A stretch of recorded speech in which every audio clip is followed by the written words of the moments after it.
Okay. Now we should be good. So yeah, tell me what you think about the new camera placement of the lighting of everything.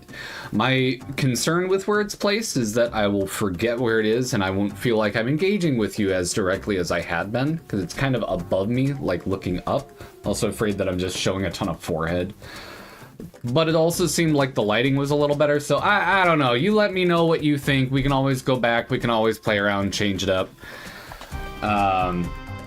But yeah, we should be good now. Welcome back. I'm Mog, the Metal Opera Guy. We're playing Monster Road Trip today, the third in the Monster Prom trilogy. Soon to be quadrilogy, I understand. They've got another one in the works.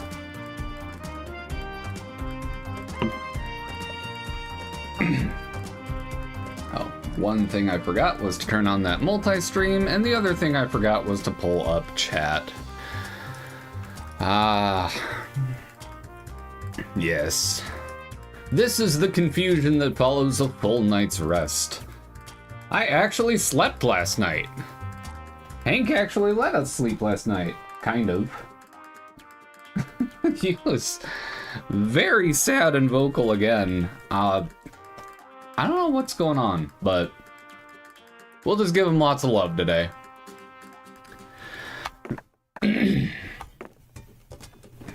Now, this does have online multiplayer play, so if anyone at home has the game and feels like playing today, let me know. I'd be happy to get you in. That could be a lot of fun. All right, I got one of me. Oh.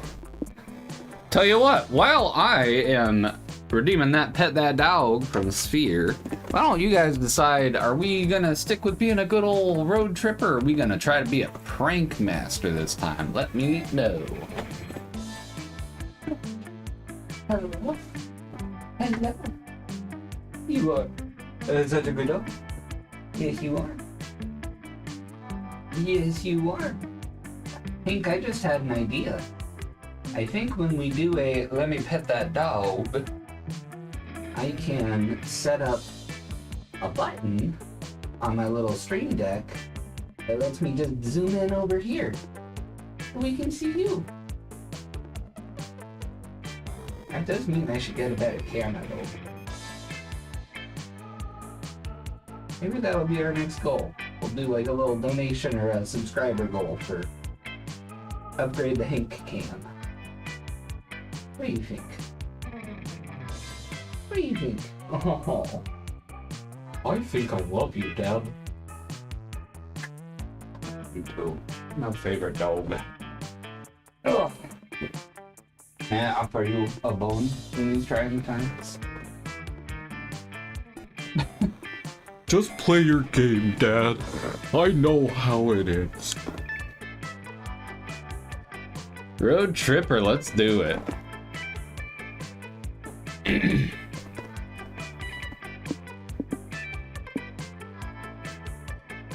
Let's stick with normal for now. The road, mystical beast of asphalt. We tamed it in what was once the strangest, most wonderful journey of our lives. Back then, we were young and unafraid. We were unpetrified. Summer was coming to an end when Polly and Scott planned a road trip. The whole thing was bound to go off the rails. This was the Prank Masters, after all. Scott, werewolf athlete who compensated with a small brain with a big heart, and Polly Geist, party ghost with an insatiable hunger for all of the wrong things. Each of them were by themselves an agent of chaos, but together, they were the perfect combo for hijinks to ensue. Who in their right mind would have agreed to join them on such a trip? Who are we? I wanna be the Mothman, baby. Yeah! Is Hazel the name or is Cinnamon the name? I think Cinnamon is the name. We're a moth person. Pardon me. Although I do love that we can be one of the antagonists from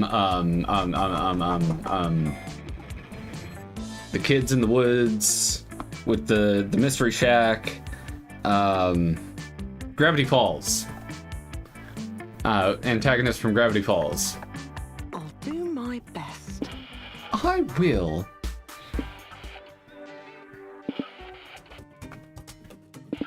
I'm feeling lo-fi beats for this one. Road trip was a dangerous idea. Was it poorly planned? Yes. Oh, we're so cute. We were unafraid, ready to start. Yep. Hands on the wheel, eyes on the road. All right, so as a reminder, we are trying to have the most epic of road trips. We do so by increasing the stat associated with the trip that we are trying to get. Last time, we went all in on Soul and got ourselves quite a lovely ending, which my somewhat high brain is trying to remember and is struggling to do so. So, we figured some of the mechanics out, but otherwise there's a lot of events that we haven't experienced yet and different ways to do them. Each of these different stats then is going to drive the story ahead. Each event that we have tends to be a swap of points. One goes up, one goes down. We get some sort of an indicator of what might go down or up on some of them, and on others, it's a whole who knows. So, heart and soul of the desert. Oh, it's just bad. You know what? Planetariums are cool, but a foot mark? Come on now. Draws thousands of visitors a year? Didn't know foot fetishes were so common. I keep hearing that, and I guess. Desert's Foot is a peculiar landmark. It's a natural rock formation that looks exactly like a foot. Not sure if that justifies all the guided tours and gift shops and tourist trap stuff surrounding it. But hey, you chose to come here, so you might as well enjoy yourself. What do you do? Can we climb it?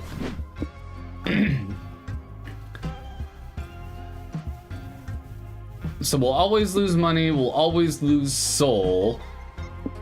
Or we have a mystery that might affect things a lot. Hey, we're just starting, let's roll a die. You see a sign advertising a guided tour and ask your friends if they're interested. Oh, I get it. You want to pose as tour guides and prank tourists with fake fun facts about the foot. Actually, you were interested in going on a real tour, but Polly's idea is way funnier, so sure, you'll take the credit for it. Awesome! Look alive, Prank Masters, because I think I see our next marks. This is the famous desert foot, then? It's not as impressive as the desert earlobe we toured a few miles back. Oh, I think the foot is nice. Only thing that could make it better is desert soccer ball. Hey, Coach, good to see you. Hey, Scott and Polly and Cinnamon. What brings you kids here on this gloriously sweltering day? We're volunteer tour guides for the Desert Foot. Want to hear some fun foot facts? Do you know the Desert Foot has a secret 11th toe, and it's not for the reason you think? What reason would I? My turn now! Did you know the foot is one of the smelliest parts of our bodies? You can tell a lot about a stranger by smelling their feet. For example, if a stranger lets you smell their feet, they're either really friendly or really weird. You aren't wrong, Mr. Howell, but I hate what you just said anyway. What about you, Cinnamon? It's your turn to up to bat. Tell us a fun educational foot fact. Fun fact about the desert foot, it gets its name because it's shaped like a foot. It's in the middle of the desert. Woo! Said that the foot is built by the ancient civilization that revered feet as sacred creatures before realizing they were actually part of their own bodies. Or, after centuries of erosion, the desert's foot is now facing natural decay. Conservationists are accepting donations here to hire a big podiatrist. I love that. Yeah, that's true. The Desert Foot Foundation is sponsoring these tours because they need your donations to save this ancient landmark. The Desert Foot is part of nature, and it's important to take care of nature. And sometimes nature needs 8-foot-tall podiatrists, I guess. I need to use the restroom to powder my thorax. Excuse me. Oh, is it time for a pee break? I'll go too. Everyone take 5. This is absolutely ridiculous. I can't believe these fools would think I'd willingly give my money up to their charity. Do they even know what a podiatrist is? They're surely not old enough to need one. How dare they appropriate late adult culture to back up their lies? Still, I probably should lash out at them. Coach loves these kids dearly. Apparently the spider lady is now Frieza, is just the voice that I'm doing here. To a fault, perhaps, but nonetheless. I like where things are going between us. His positivity is a good influence on me, I think. Yeah, it's definitely going Frieza. I've certainly been easing up the blood pressure medication. I suppose I'll play along. I don't want to seem cheap and unsupportive. Making a good impression is so important in these early stages. I'm sure Coach is overthinking his response too. Oh god, did I leave the oven on? I'm back. Very well, I'll donate a bit of money to your charity. It's good for young folk to be involved in nature conservationist efforts. Don't you agree, Coach? Yeah, sure. Give him +2 money for all I care. Need to check on my apartment right now immediately. Nice, free money. You lose -3 soul for the underhanded way you acquired it, but you gain +1 hype for pulling off your prank. Ooh, this seat is comfy. You like Spider Frieza? Let's go. Roadside Wig Museum, full of capillary wonders. Biker bar, full throttle in a bottle. We don't have to stick to one way or another, but we're ahead on money early. We're already down on soul, which is fine. We got a way of making some more money right here. I think I'm gonna go with that. And that's why I can never go back to that bakery. Well, no wonder. Breaking bottles, clinking shot glasses, revving motors, the crash of a window some dude just got thrown out of. These are the dulcet melodies of a bona fide biker bar. This is your chance to embrace your inner badass. What do you do? Well, we can start a brawl, of course. We can play some pool. We can grab some drinks. Obviously, we're just gonna shark the hell out of this bar. Like, they don't got a chance against us. You head over to the pool table to start a game, but you find 2 legendary idiots already in the middle of a game when you get there. Not the 2 idiots I thought it was gonna be. I don't know these idiots. The Riders of the Rainbow Unicorn, though. Bob, I think you're still asleep, but you gotta check this out. That's outstanding. I gotta send Bob a note right this moment. Oh my god. Yes, it's going to be a picture of a screenshot, which is the worst, but my god. Why is my flash on for a picture of a monitor? That is even worse. I feel so boomery right now. It's icky. I don't like it. There we go. Super good enough.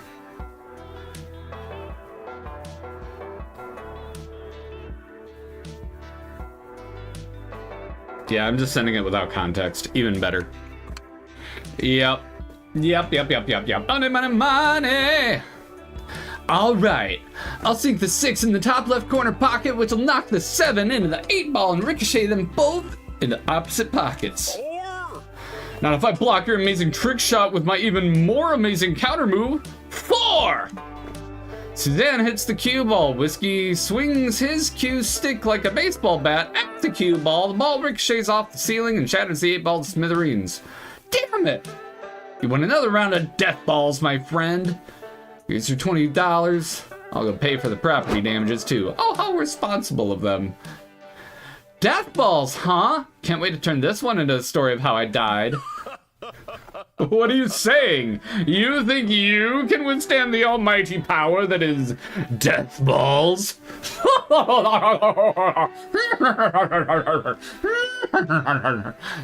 Just the face, he's obviously got the kind of thing going.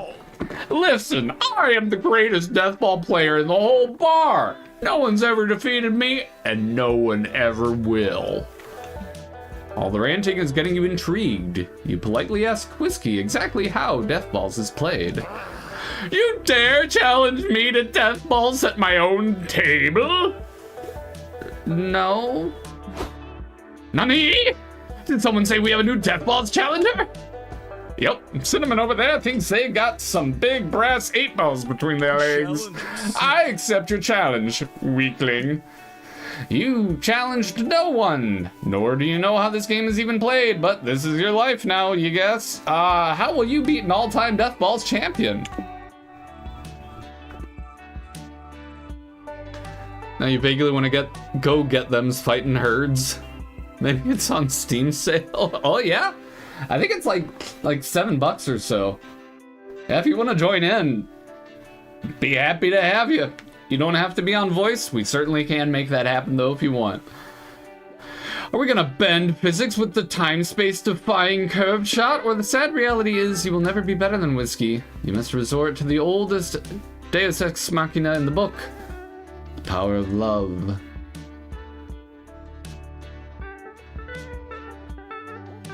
Which one gets us more money? I feel like this is more of a soul answer. Yeah, we're gonna bend physics. Let's do it. In order to pull off a feat like this, you'll need to really concentrate. You close your eyes, you focus your breath. In, out, in, out. When you open your eyes, the bar is gone. You're at the sacred tribunal of the laws of physics. Here, the lords of time-space preside over a constant hearing of regular people pleading to break the laws of physics. The Raskath Empire has devastated my people for centuries, the current defendant begs. If I could just part the Tuzkursi, we could escape them. The Lords decree, Normal and noble, your intentions are pure, but your circumstances are not extreme enough to permit breaking the laws of physics. Next! Well, their entire peoples are trying to escape persecution, and it's not...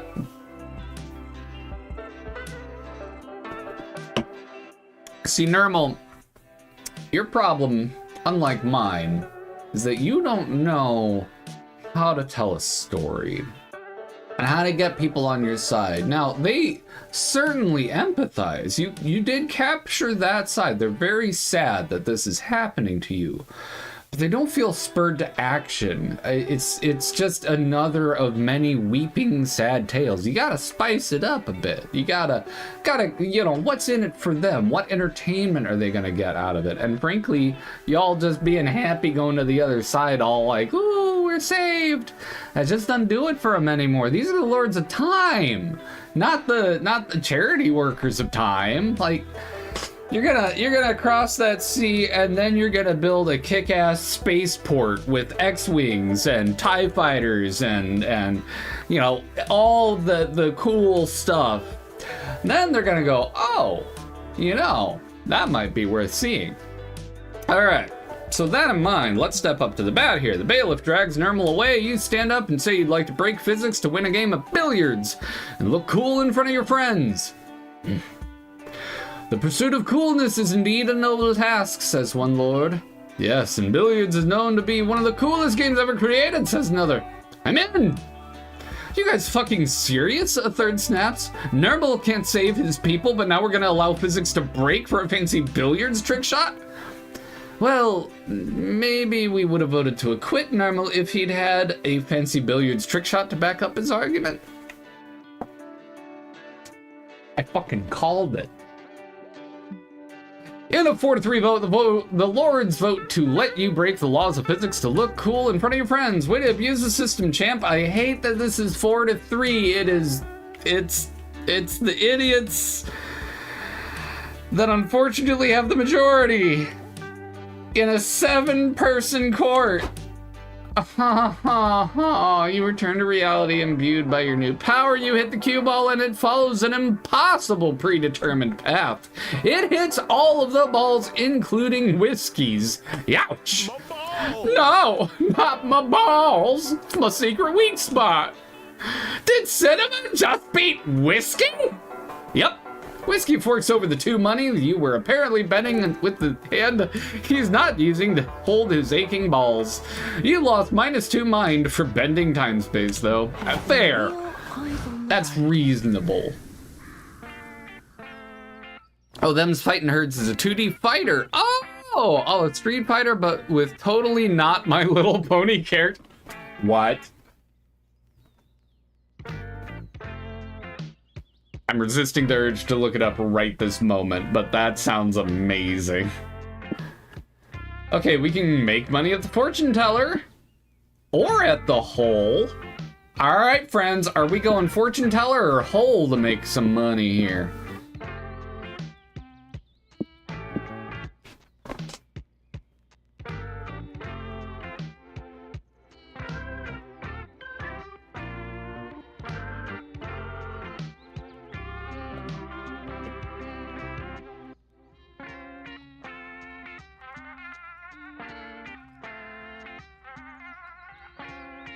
Oh.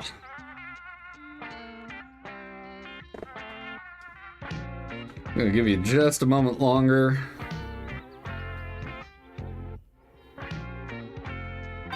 And, yeah.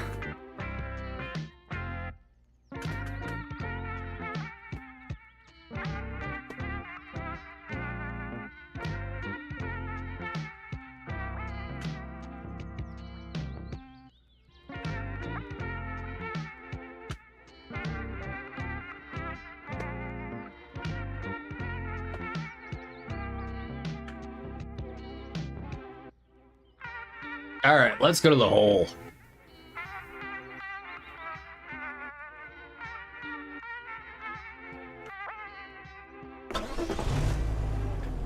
If you stay, they say if you stare at it, it stares back at you. I'm gonna challenge it to a blinking contest then.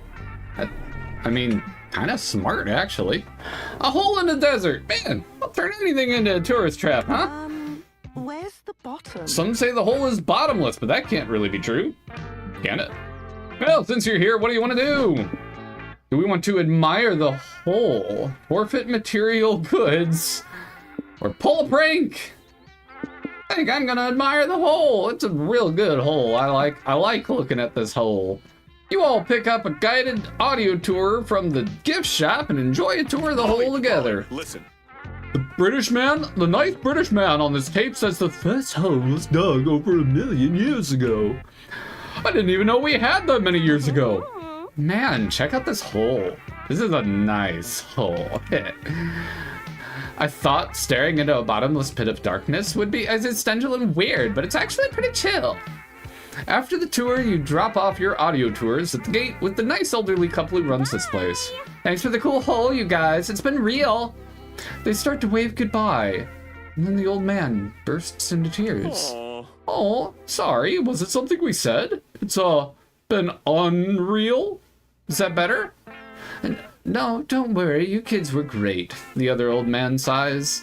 We wish we could find more visitors like you to keep us from going bankrupt. We bought this hole 40 years ago from a handsome entrepreneur who promised us it'd make us rich and famous overnight. You bought a hole in the desert from a guy. Did he even dig it? I'm pretty sure some guy just scammed you into giving him money for a hole. Sure, but at first our investment paid off. The bottomless hole was once what you kids might call the new Coachella. But now Coachella is the new Coachella, and none of the young folk come to see the hole anymore. Look, we can help you get more customers, I guess, but you gotta promise to invest your money better from now on. Sounds like a plan. Time to put your business consultancy pants on and help the old couple rebrand the hole to make it popular again. The hole 2, come take your claim. Are sucking at golf getting it down? Come on down to the hole. Never miss your shot again. So we can market the hole to basic, crass dude bros who brag about having been in every hole.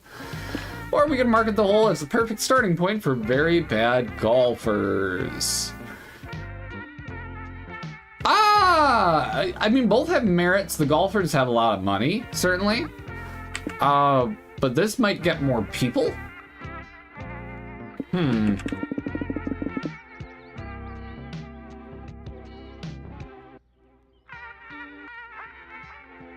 They're trying to get young people to come enjoy it once again. We're gonna go with the hole 2.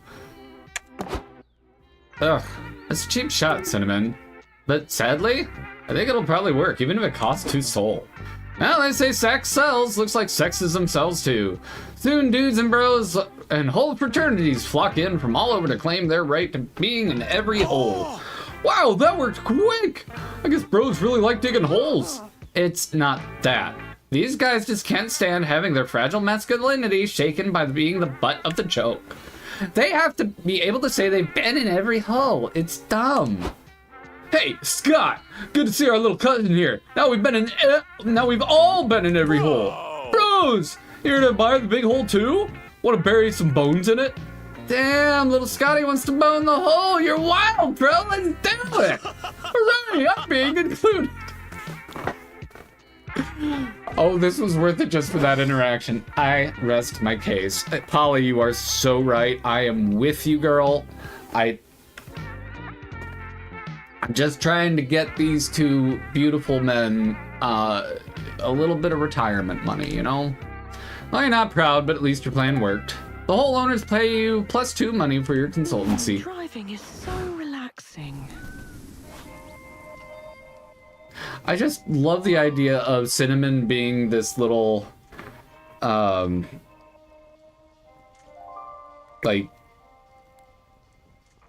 just quiet case, but also having like just a book of smut.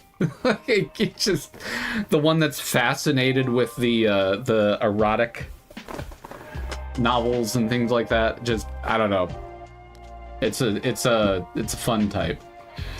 So we could go to a cheap motel for the evening, or we could go to the ranch to embrace our inner horse girl. Mothman Kakeshi. There's Scott. I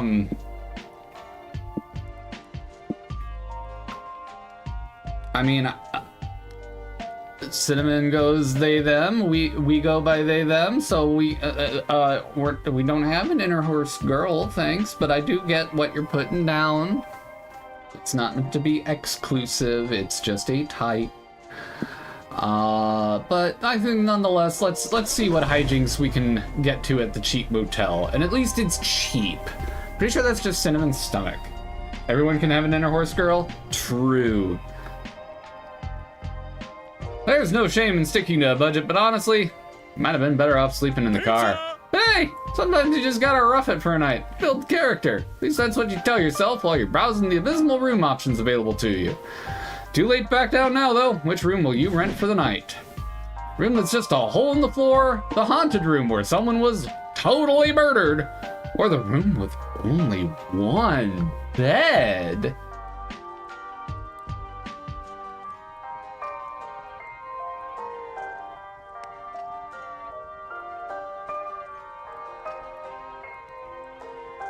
The room with only one bed? Aw, could we get some cuddling going?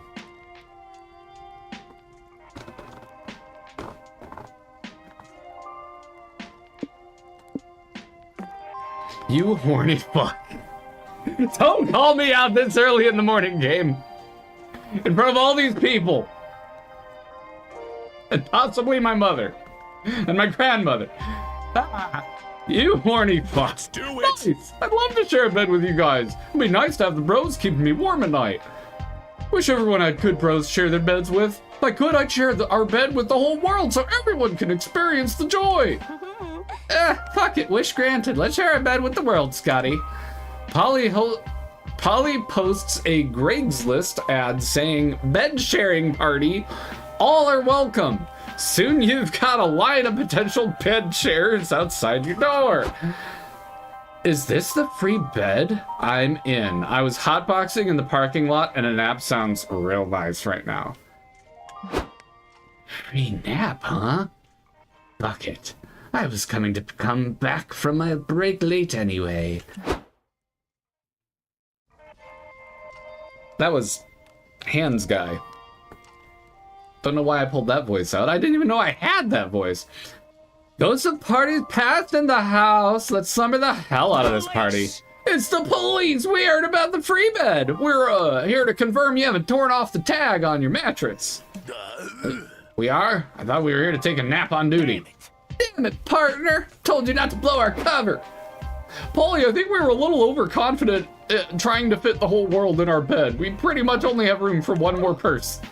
And we have a big decision to make. Cinnamon, who should be the last person we let in our bed? Warm Walter, Big Spoon for hire. Commander Night Night, survivor of the Pillow Wars? Who are these people and why have we not met them before? They're amazing. Big Spoon for hire, comforting, as the last person in the bed would be able to like big spoon the entirety of everyone. I love that. However, should the unexpected happen, do you really want Warm Walter Big Spoon for a hire? Or do you want Commander Night Night, the honored, the much lauded survivor of the Pillow Wars? Wait, it does just say survivor. It doesn't say anything about... Well, Commander, though. I mean, that's a big title. And they survived the Pillow Wars. They know what they're doing. I want both. I want both. Can I kick out the cops to get these two? That's what I want. Warm Walter, get in here. Get in here. Great choice, honey. You won't regret hiring me. I've got lots of experience sharing a bed. Mama likes what she hears. What credentials are you bringing to the bedroom, Walter? My body has the perfect size, shape, and soft-to-firmness ratio to provide the optimal cuddling experience.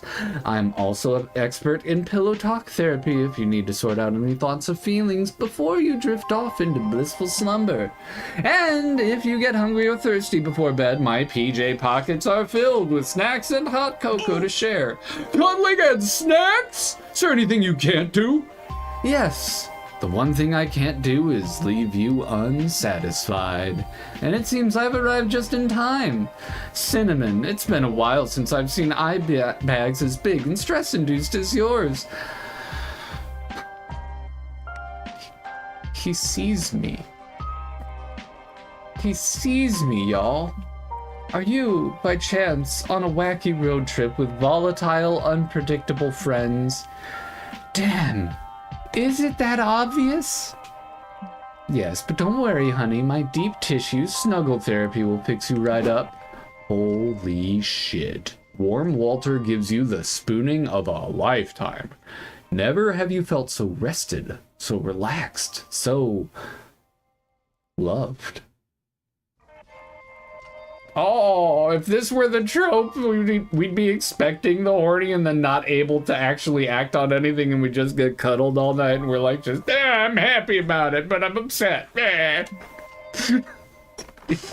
He charges you -2 money for his services, but it's well worth every penny for the +2 mind you gained. I'm not even mad. That's beautiful. I'm knackered. I am knackered. So, talking with Polly and Scott, if I remember right, that gives us a bonus on stats gained and loss. Like it doubles them in the next day. The info board lets us pick someone to show up at a later stopover. Noodle stand lets us buy things. I don't remember what the car does. Well, Noodle, what you got? I always like trading with you early. What's going on, buddy? Later that night. Let's find somewhere cozy. Mortals love material. How to do, Cinnamon? Are you here to make a trade? I found all the stuff in a chaotic dimension beneath the breadth of mortal understanding. Feel free to take anything that catches your eye. Alright. Well, I'm not trading the money. We need the money. Let me keep my postcard from Ma. I don't know what stat this is, so that one? For some, noodles. Karma voucher. New and improved multiplication table. The baby's first Satanist kit. Aww.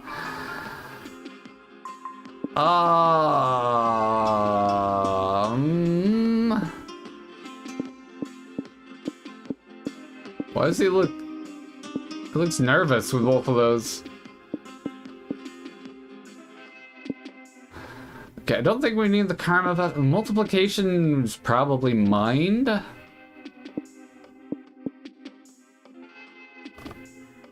This will probably do stamina for us. Yeah, let's just get the noodles. Why not? I own 17 socks. Thanks for stopping by. Time to sleep paralysis, demons. I said hi. All right.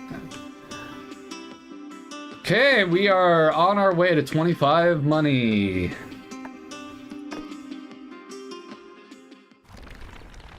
Week 2. Let's go. This seat is comfy. We can go to the circus or the regular gas station. Finally, you can be a clown without people noticing.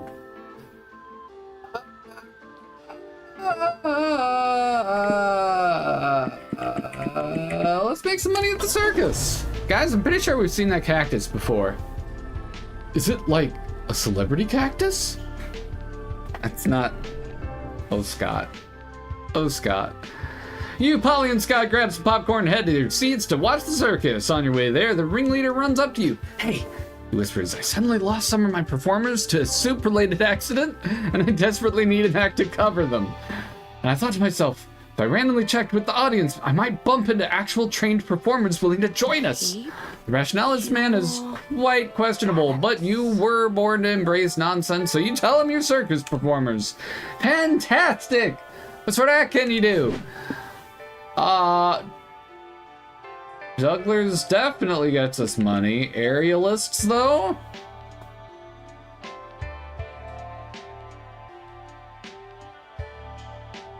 Who knows?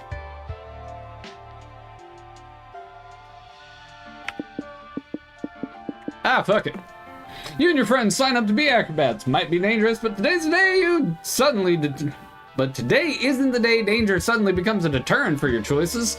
Polly grabs the trapeze and does 3 flips in midair with no safety net. Whoa! She faces the audience waiting for the applause. Boo! That chick's a ghost. She can't die. Where are the stakes? Yeah, boo! Why isn't she in a sexy leotard? Give us ass or give us death. Oh, you two are gems. Great. The Wolfpack's here. Can't wait for them to mansplain how to hang from a trapeze correctly. Now you say that what if you hang from the trapeze in a way that makes you show more ass? Give us more ass! Well, I think today's the day I give your cousins death, Scott. They asked for it after all. Nah, bro. My cousins can be a lot sometimes, but I bet we can wow them. Bros! What if I do the act? I'm not a ghost, so I can totally die. High stakes! Bro! No way! Your family, bro! Objectifying your ass would be weird. Also, your family, bro, you dying wouldn't be dope. Cinnamon, we can 100% objectify their ass, and we're cool if they die. Good point, actually. This is up to you. How much should you up the stakes to wow the audience with your acrobatic skills and your ass? Not reckless enough to do it without a net, but what about using a net made of very itchy material? If you fall, you'll be like, very itchy. No net, no hands. I'm not gonna point out that Cinnamon is a moth with wings. No net, no trapeze. You'll just jump from the 60-foot platform into a painful but hilarious fall. That sounds like an expensive doctor's visit. We're gonna go no net, no hands. I think that's a good balance here. They'll throw their dollars at us. They'll throw their coins. They'll just be throwing money. Be like, whoa, be rich, you're amazing. Yeah, time to go for the wow factor. You leap up and grab onto the trapeze with your legs. Now that's what I'm talking about. You've got some dope thighs, bro. Thank you. Thanks, but you're not done yet. Time to kick things up a notch by grabbing onto the trapeze with your tongue. Oh, like it. Damn, Cinnamon, nice tongue strength. I'm just feeling a little seduced. Tongue acrobatics are a bold move, especially considering Scott was holding that trapeze just a second ago. Who knows where my hands have been? I certainly don't. You're getting tired, but you've still got your grand finale to do. Time for the ultimate sexy trapeze maneuver. Oh my God, Cinnamon grabbed the trapeze with their ass cheeks. You think it's better than death-defying stunts or death-defying stunts with butts? Especially a toned butt like Cinnamon's. Just look at those thick, juicy ham hocks tightly clenched around that trapeze. We asked for some ass and we got some ass. No complaints here, bros. You got killed and you gained +2 hype. That glute workout took -2 stamina right out of you. Wheel, eyes on the road. That was fun. I had a good time. Post-apocalyptic settlement, fucking metal. Well, the Wild West town. This town ain't big enough for the two of us.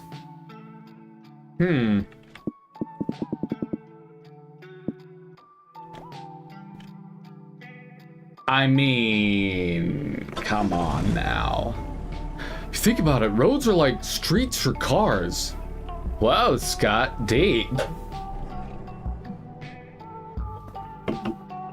I love how Polly somehow strikes a balance of like, she's genuinely loving and encouraging to Scott and supportive of him while also finding his derpiness just hilarious. Like, she embraces it without being a dillweed to him, and I love that. The cars are dangerously souped up. The desert is a wasteland of hubcaps and bullet shells. Everyone's wearing leather, scrap metal armor, gas masks, and a lot of black eyeshadow. Welcome to the post-apocalyptic settlement where the only law to abide is the need for speed. I'm spooky.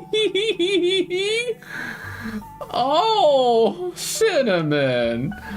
There are plenty of dangerous diesel punk activities to fill your time. What do?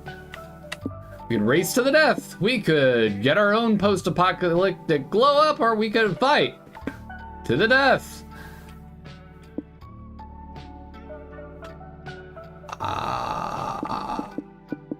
I'm kind of between race to the death and post-apocalyptic glow up. Chat, you got any ideas? Any opinions here? Like, they're both fun. I would also accept suggestions for fight to the death, but you gotta win me over on that one. Cause I don't know, race to the death is pretty good. Oh, you're right, glow up might cost money. Maybe race to the death will gain us some money? You find the desert racetrack and spot your old friend Damien. He's dressed much differently than you remember. Bow down to the Road Queen. Damien! Looking good. Hey noobs! Welcome to the Queen of the Roads domain, where we're making road rage and apocalypse fashionable again. Hi. Hi Damien. Hi Queen of the Road. We heard you were hanging around here and we wanted to say hi. Alright, everyone looks hot. Everyone here looks great.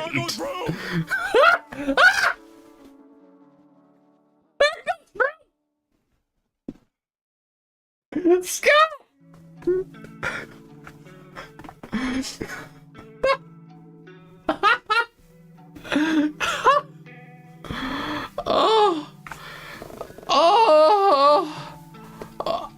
That's just so good. Car goes boom! I heard there's a car race happening today. I'm pretty good at driving fast. Can we enter?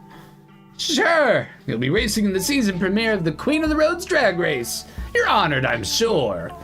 Remember, the car makeover theme is as dangerous as possible. See you on the track. I love this. You all meet back up an hour later to watch the competitors take turns presenting their cars to the Queen. Your Majesty, we present to you the Porschilla of the desert. It's giving fierce, it's giving danger, it's giving glitter diesel punk from 2034. It has a tutu. It's giving, we put a Porsche in a tutu and mounted an artillery gun to the hood, which is pretty fucking cool. You may enter the race. Introducing Her Majesty's Fools racing in the No Laughing Matter.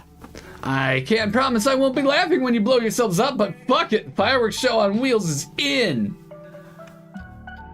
Your Majesty, behold the Carburus. We strapped 3 cars together to make the cars 3 times faster and stronger. That's not how that works. It's not how any of this works, but oh, they're all classics.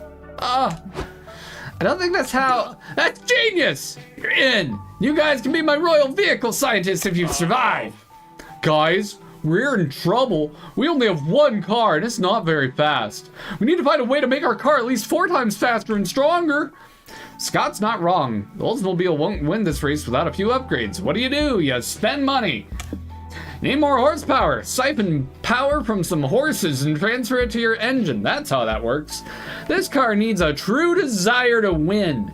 Engineer a complex AI system with an actual sense of self to motivate the car to win.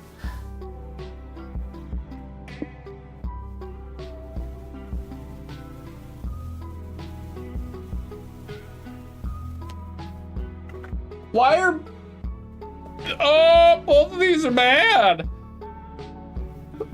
But this one's funny. I'll go funny. Okay, I'm in. But how do we siphon the horse's power?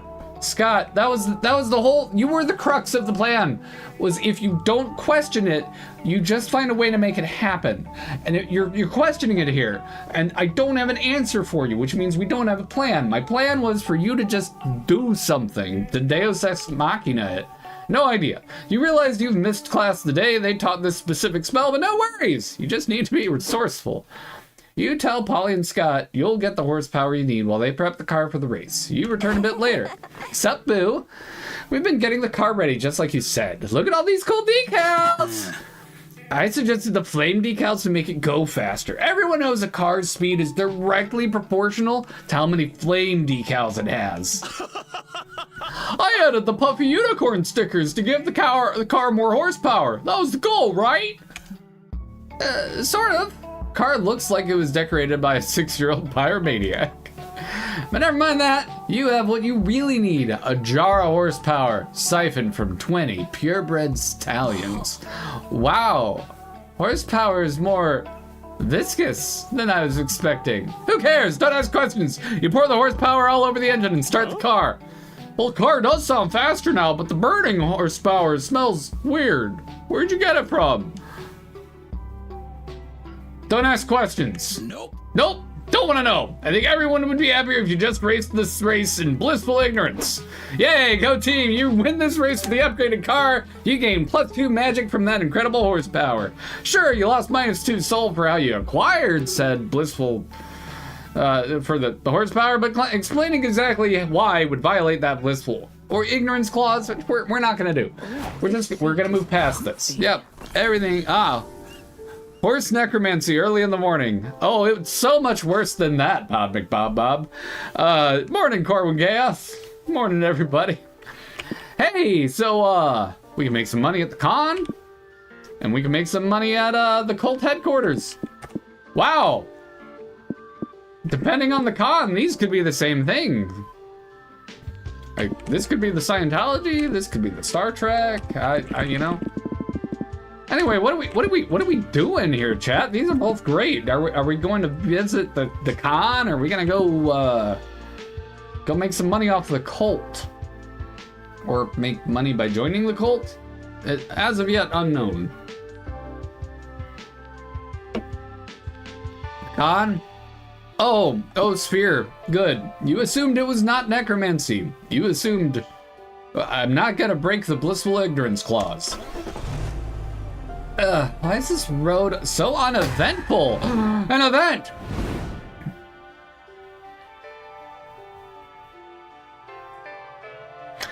You're trying to catch a nap while traveling between destinations, but Polly is not having any of it. God, I'm so bored. Can't we play a game or something? How about the quiet game you suggest while yawning? I got it. Oh, let's play. 3, 2, 1, go! Whoops, I lose. Okay, now let's play something actually fun, please. What about I Spy? I Spy with my little eye, something that starts with... a highway starts with an H, right? Actually, I'll start instead. I Spy with my little eye, something that starts with P. On the inside of Cinnamon's soul. What? You heard me. I spied something that starts with P on the inside of your soul. You can look into other people's souls? I didn't know your ghost powers could do that. Neither did I. My powers make no sense most of the time.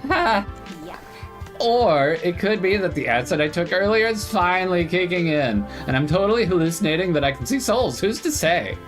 Anyway, Cinnamon, you gotta guess what I spied in your soul.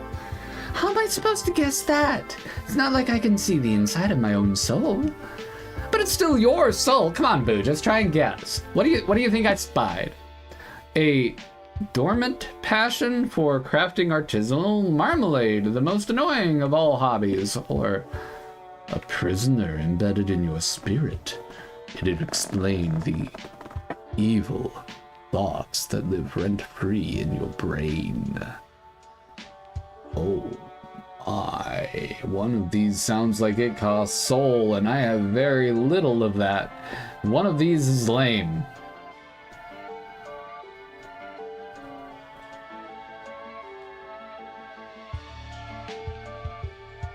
But if anyone can make it fun, it's Polly. If anyone can turn around a marmalade hobby that I don't actually have, it's Polly. You rock. That's right! Good job! Wow, I always suspected I might like crafting artisanal marmalade, but for some reason I never poked that thought until now. I don't get it. Why marmalade, though? Isn't marmalade basically just jam with a longer name? Sounds kind of silly. It's like I always say, why make a word long when short word work fine? Scott. Such a naive boy. I clearly need to show you what makes artisanal marmalade so rewarding and fun. Okay, bro, if you insist, I'll pull over by that orange grove for you.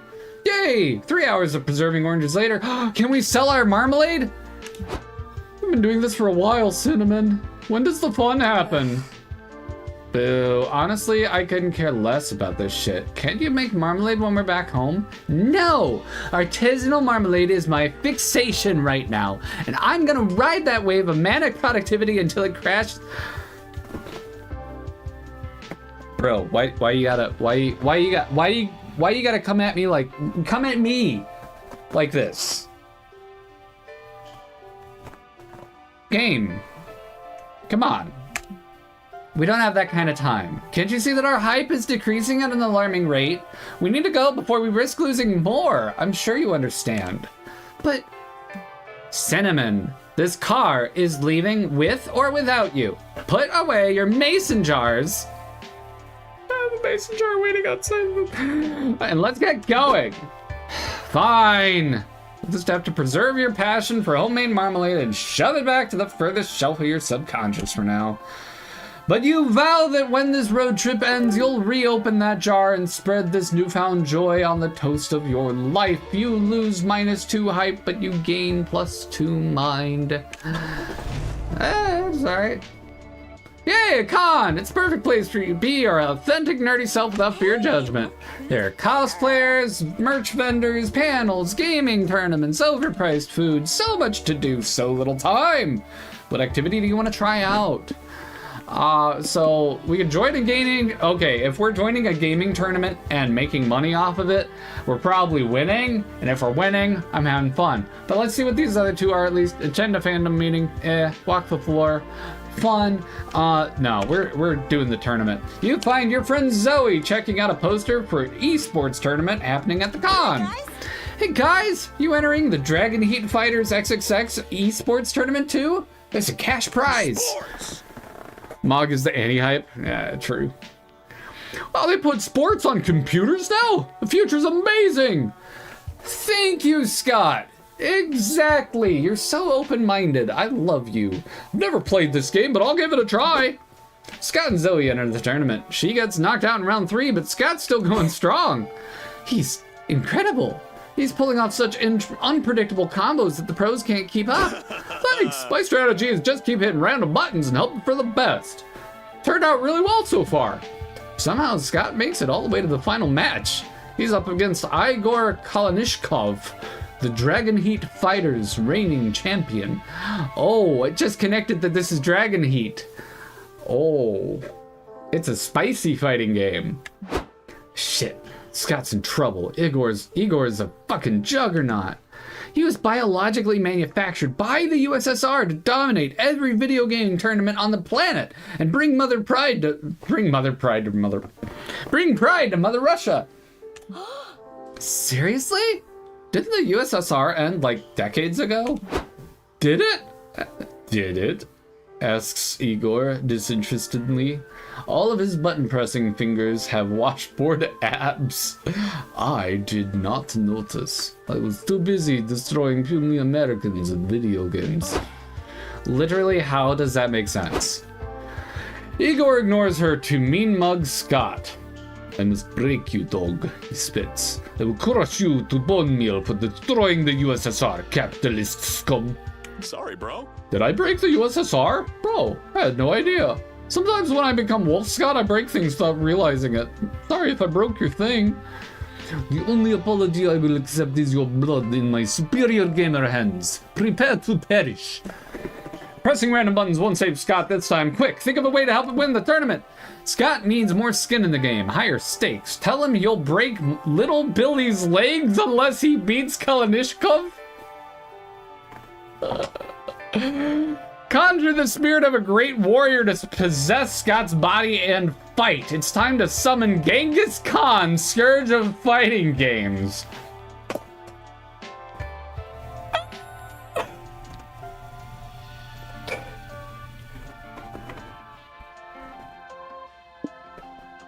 I think I'm gonna go with Genghis Khan here.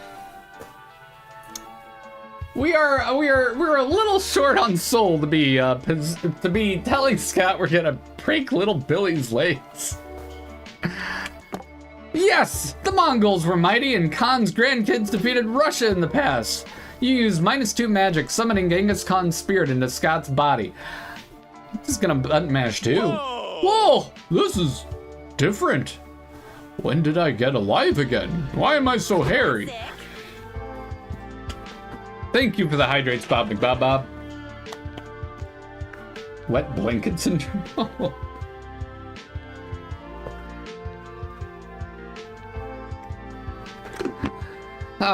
Let me guess. Cinnamon summoned the spirit of Genghis Khan to possess Scott and help him on the esports tournament. Classic. Oh, hey, we got someone watching over on YouTube. Thanks for joining in. Good to have you. That is a very on-the-nose guess. You get used to Cinnamon's bullshit after a while. Okay, Genghis, we've got about 30 seconds before the start of the round. Got any questions? I have 2. What is esports and how do I participate? What? Oh boy, okay. You have a controller that connects to a screen and controls the movements of your character. You use your character to fight Igor's character and win. Got it? Yes, but I have follow-up questions. What is a controller, a screen, and why is a talking squid with breasts explaining this to me?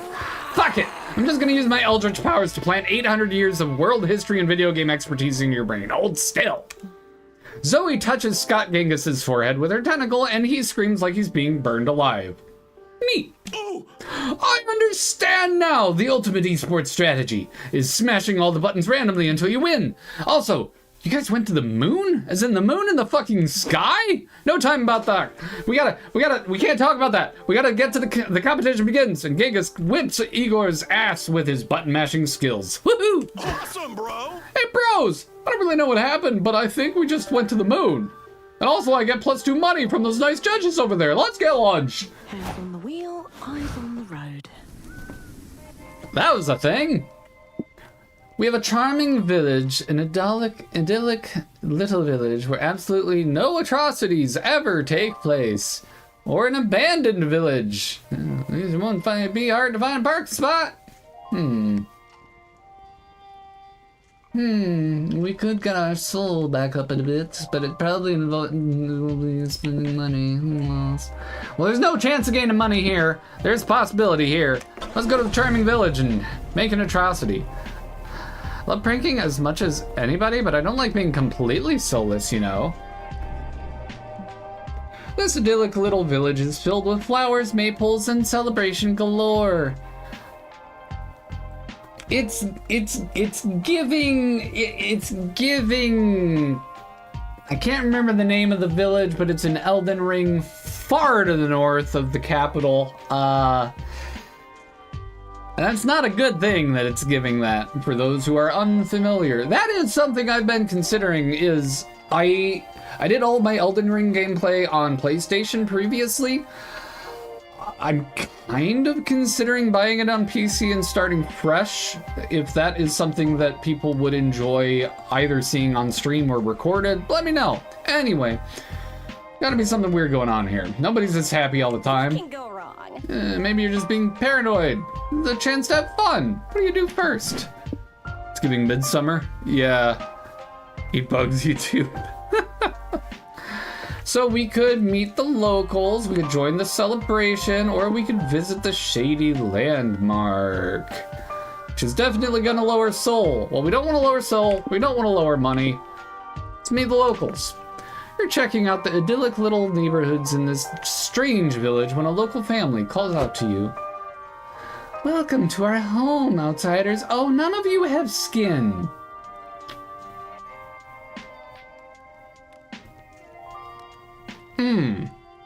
It's been so long since we've had such friendly, fleshy visitors. Won't you have dinner with us? Sounds great. Sure, I love dinner and strangers. The couple takes you to their cottage. It's filled with cute needlepoint art that says stuff like, "Bless this mess," and "All hail the fleshless overlord." The potato skins are in the oven. We just love potatoes, especially when we get to peel their sinful flesh from their soft, delicate bodies. How shall we pass the time before dinner's ready? Do you like games? We can play a drinking game. The last person to skim themselves alive has to take a shot. What? Haha, only joking. Let's play charades. That's always fun. Oh wow, I hate it when couples with no skin notice my vibe across the bar.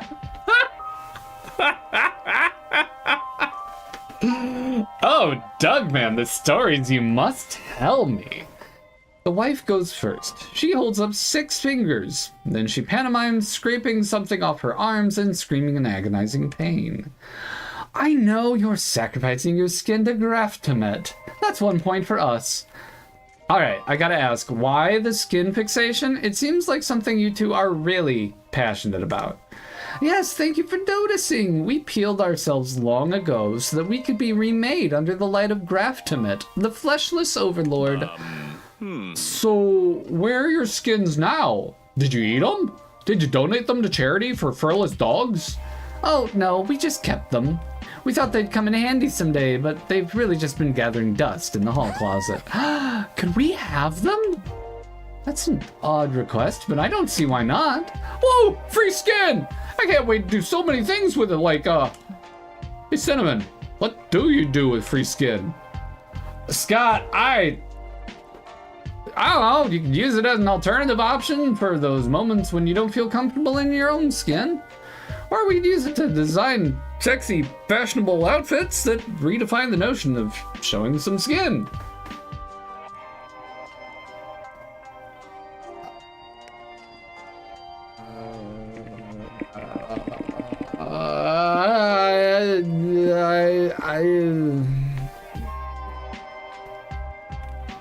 Soul game, maybe?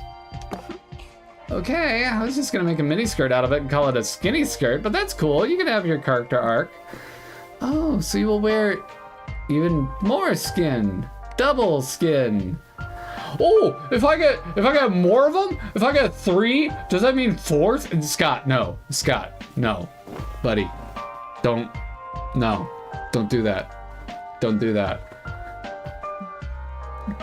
Okay. What your mindless pursuit of money has led you to? Yeah. Well, we're tolerant of your religious beliefs, but only if you practice them far away from us where we cannot see your disgusting ideals. Goodbye! Couple kicks you out, but it's okay, because you got what you wanted. In this new skin, you finally are comfortable enough to do so many new things. Like return that library book you checked out 7 years ago and forgot about. You don't have to be anxious about the clerk giving you a stern look in this skin. Also, jet skiing, salsa dancing, skinny dipping. All things you wanted to try but never quite had the confidence to do. You're feeling so good in the skin, you decide to do something really wild. You call your dad, whose traditional upbringing left him a little emotionally unavailable, and you tell him that you love him. I love you too, sport, says your dad. I don't know what's come over you recently, but I'm glad you're thriving and confident. Aw, you gain +2 mind, but you lose -2 hype because self-actualization, while nice, is admittedly a little corny and lame. I don't think it's corny and lame at all. I think it's exciting and delightful. I can hear the crickets. Right? I can't believe they would write that for Scott there. That's just so... I mean, you know.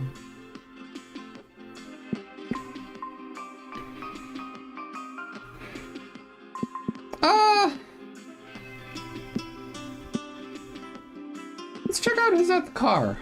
Or at the bus. Who's at the bus stop tonight? I'm knackered. This is the bus stop. You can either check for hitchhikers to pick up or have a conversation with the one that's already riding with you. Conversations are a chill narrative treat with no choices to be made. If you hold enough conversations with the same hitchhiker, you might score a date ending. Additionally, each time someone interacts with a hitchhiker, their passive effect is triggered. As you play, you'll learn what each character's passive effect does. Exciting! You can only have one hitchhiker at a time. We haven't done this yet. If you pick up a new one, any higher hitchhiker will leave in the dark of the night. Do we want to pick up Oz or Brian? You know, we haven't seen Brian at all. I've played as Oz once. But Brian, get in here, buddy. You invite Brian to join your road trip. Thinking noises. Sure. The Brian song. Brian is a very charming zombie man. We made a theme song for him, and now you get to enjoy it. You want more? Nah, that's not Brian's style. Sit back, chill out, vibe with the Brian song. The zombie man. Oh yes, a monster who's very dear to me, and it goes like this. Crawling from the afterlife came a creature of the night. Don't worry, he's Brian. He's Brian. Brian is a zombie man, but please y'all, let's not pretend that he gives a fuck about any of us or anything, really. Brian won't give you the chills, in fact he's pretty chill. Don't be scared, he won't bite you guys. He would rather eat some french fries, and now you know it's true. Brian won't come to bite you, so join me, sing with me, and move your feet real slow. Whoa, whoa, whoa, whoa, whoa. Brian the zombie. Oh, whoa, whoa, whoa, whoa. Brian the zombie.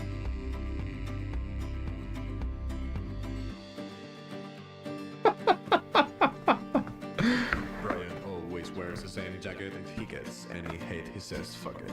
There's nothing you can do to make him look less cool. He's not concerned about what you think, and that's what makes him the king. He couldn't care any less. He ain't got no need to impress. Come on, Brian, don't sleep all day. Won't you please just take the chance to show everyone the way with your lazy zombie dance? Come on, let it go. Move your feet real slow. Look at him, lazy as fuck. Move your feet like that, and it goes. Oh, oh, oh, oh. That's weird.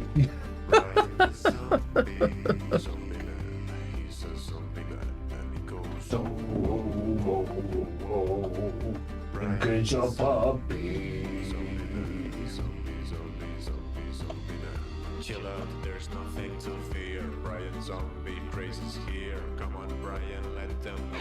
Moving your feet real slow. Just be cool. This is the whole thing. Come on, join the dancing dead. On the streets or in your bed. Move your feet real slow. Move your feet real slow. Move your feet real slow.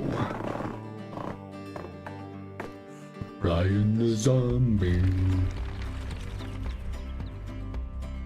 Oh, This seat is comfy. Brian the zombie. Move your feet real slow. Oh, whoa, whoa, whoa. Brian the zombie. Once won $10,000 in a yogurt raffle. And a yogurt raffle. Brian He doesn't even know what to do with the money. Outstanding. Border of a one-person country. Or cryptic tech company with lots of different ways to earn money. Polly, are we bad people? My soul feels empty. Oh. Feet real slow. Both of them commented on it now. You've never seen technology this advanced before. The future is here. Finally, you can answer questions like, what's the future of virtual reality? Is crypto really the currency of tomorrow? And what the fuck are NFTs anyway? They're stupid. Don't do it. There's so much to see, but only so much time you want to check out. True AI, the metaverse, the algorithm. Crawling from the afterlife came a creature of the night. Don't worry, he's Brian. Brian is a zombie man, but please. What are the chances the algorithm is also money? He gives a fuck about any of us already, really. Brian won't give you the chills. In fact, he's pretty chill. Don't be scared, he won't bite you guys. He would rather. There are ethics issues with all of these. I don't know which one is the least likely to give me negative soul. So join me, sing with me, and move your feet real slow. Whoa. Brian the zombie.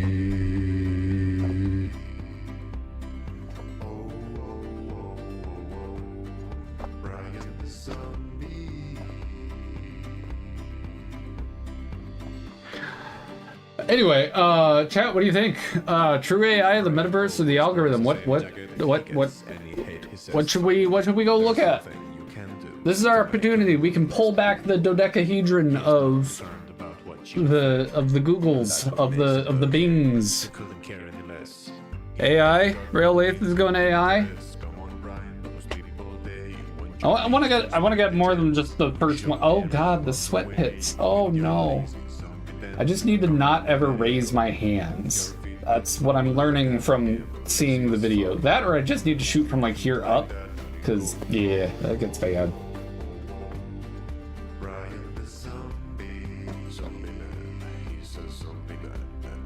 Oh, oh, oh, oh. Frank is a puppy.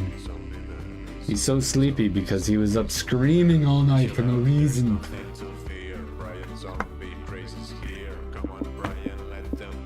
Alright, we'll do True AI.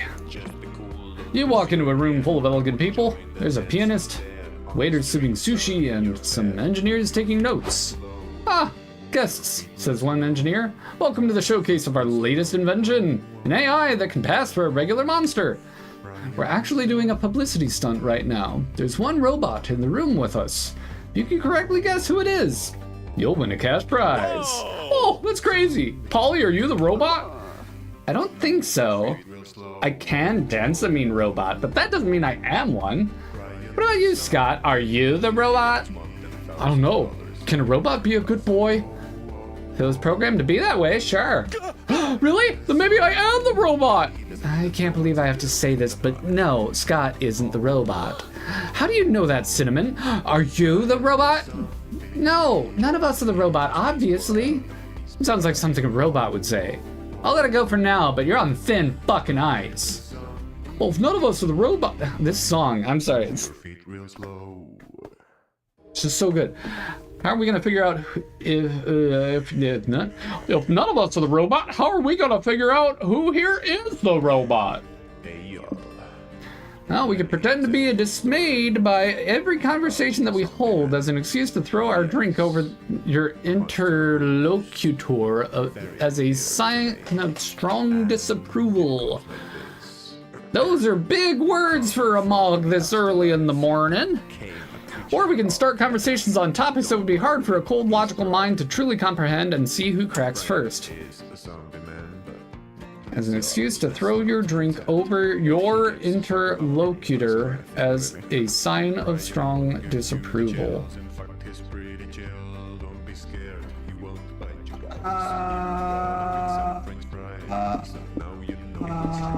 This one feels like it's going to sap soul. This one is questionable, so I'll go with it. I don't feel great about throwing water on. I don't know what interlocutor is. Like, is that a part of me, or is that the person I'm speaking to? Like, are we trying to test what their reaction is, or am I throwing literal liquid on them trying to find out who the robot is? Great plan. That's an amazing plan. Nothing could possibly go wrong with this plan. Let's do it. Hello, man. What are your thoughts on the 1974 double choice infrastructure bill? What? Says the prize woman. I don't know. I'm not even familiar with that bill. You mean you've never taken an interest in civil planning? Take a more active role in the community, damn it. Trying to make them short out by throwing liquid on them. Ah, shoot. Polly throws her martini in the liquid's face. In the liquid's face? In the lady's face. She doesn't short circuit or anything, so you get a refill and you move on to the next person. Hi there, sir. Do you let your dog sit on the sofa? I don't have any dogs, actually. I'm more of a cat person. You don't like dogs? The nerve! Get martini'd! Oh, God, says the next person you approach. You're gonna throw your drinks on me, aren't you? Why would you even assume that? Rude! Polly throws her drink in her face, and several other people's faces. And 40 minutes of doing this later, do you think robotics should focus on You think robotics should focus on building waterproof robots? Who are you to speak on what the whole field of robotics should do? The nerve! You throw drinks on the man. He short circuits, and his head explodes in a pile of wires and metal bits. Did we just kill someone? We did it again. I don't think about that. We found the robot! Hooray! You're awarded +2 money, but you lose -2 stamina from throwing all your martinis on people instead of drinking them. I'm glad we didn't lose soul, because we certainly could have. Ha! Buying the zombie. Real slow. Whoa, whoa, whoa, whoa. Shopping mall zombie. Experimental prison. We've brought the fun back to prison and we've thrown the key away. He doesn't even know what to do with the money. Let's go to the shopping mall. I'm not going to prison. That's icky. Remember to check the speed limit. I think it's 4 speeds per car. I said those both at Scott. The shopping mall. It's a place where you can sort of shop online, but like offline. Hey, look You who's can feel there. young again by reviving good old ways of having fun at the mall. Going to the arcade, spending money. Going to the pizza parlor and spending money. Shoplifting. Hey y'all, let me tell you a story about the zombie man. Oh yes, Probably got us money. a monster who's very We can't hit 0 soul. That's the one thing I'm concerned about. Arcade. But it's gonna spend money! became a creature of the night. Don't worry. But you're right, I would want to go to the arcade. It's fair. We don't have to min-max the whole run. As you and your friends walk around the mall, you see your friend Valerie sitting in the center fountain and texting. She looks up at you and smiles. What's up, guys? Hey, Val. Long time no see. How's business? It's good, same as always. Selling dangerous totems of ancient deities and used tampons. Any fool is willing to pay. What? Who would pay for a used tampon? I don't know. My policy is never to ask where that shit comes from or where that shit goes. Good policy.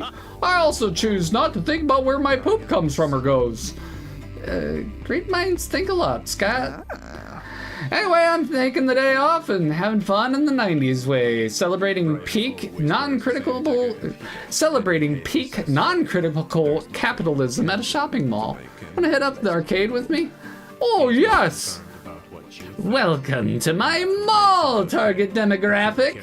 Why don't you play the new arcade game we just installed? It is, as the kids say, very LMAO. Sure, what's the game? It's called Cashy Road. You just cross the road to win. Earn bonus points by entering your full name, social security number, and credit card info. All that for an arcade game? What do you even win? Tickets! Lots of tickets! To see the new show I just produced, Ads on Ice! It's a 2.5-hour musical advertisement for Ice! Just give up. I think I'd rather play literally anything else. Cinnamon, what game should we play first? The glitchy, off-putting game that seems to be lifted straight from a creepypasta. Claw machine where you try to grab porridge. Good luck. Dragon Heat VR. Thrust your senses. The game you don't want to play in front of your parents. Or in front of anyone at all, for that matter. Well, these are all, well, 2 of these are great. 2 of these are great. I like the creepypasta. That's just, it's so well put together. I mean, come on, Dragon Heat. Come on. Oh, we gotta play to the trope, don't we? We gotta play to the trope. Okay, we're playing to the trope. I'm a little shy moth, just covering my face, but I'm all blushy. All right. The side of the machine says, "Welcome to Harold McDonhard's mansion of lewd. The evil queen Roadtriiiiiiiiiiiiiip has filled it with traps to drain all your stinky, vital energy. Prepare for a night of exhausting duels where only the best will thrive." Sounds like fun. You put on the VR visor and VR crotch guard and begin playing. Wow, Cinnamon! Looks like you're churning a lot of butter in that nice grip technique. Yeah, be sure to work the shaft of the butter churner really good if you want a high score. Yeah, so don't forget to tickle the butter churner's balls. Whoa! Oh no, Cinnamon's eating popsicles! That must be a big popsicle, I'm so jealous. Now you're eating 2 popsicles? Don't get greedy, Cinnamon, you don't want to gag on all that icy goodness. Yeah, the chicken suppress your gag reflex. Now Cinnamon's playing pinball, nice technique. I'm gonna thrust my hips against the pinball machine to get more power to my pulse. Don't forget to tilt it! Take your bad boy over pound from behind! You lost your stamina playing pinball! You're a sweaty mess! However, the Dragon Heat VR thrust to win machine is sweating too? Aw, it only gave you 1 ticket?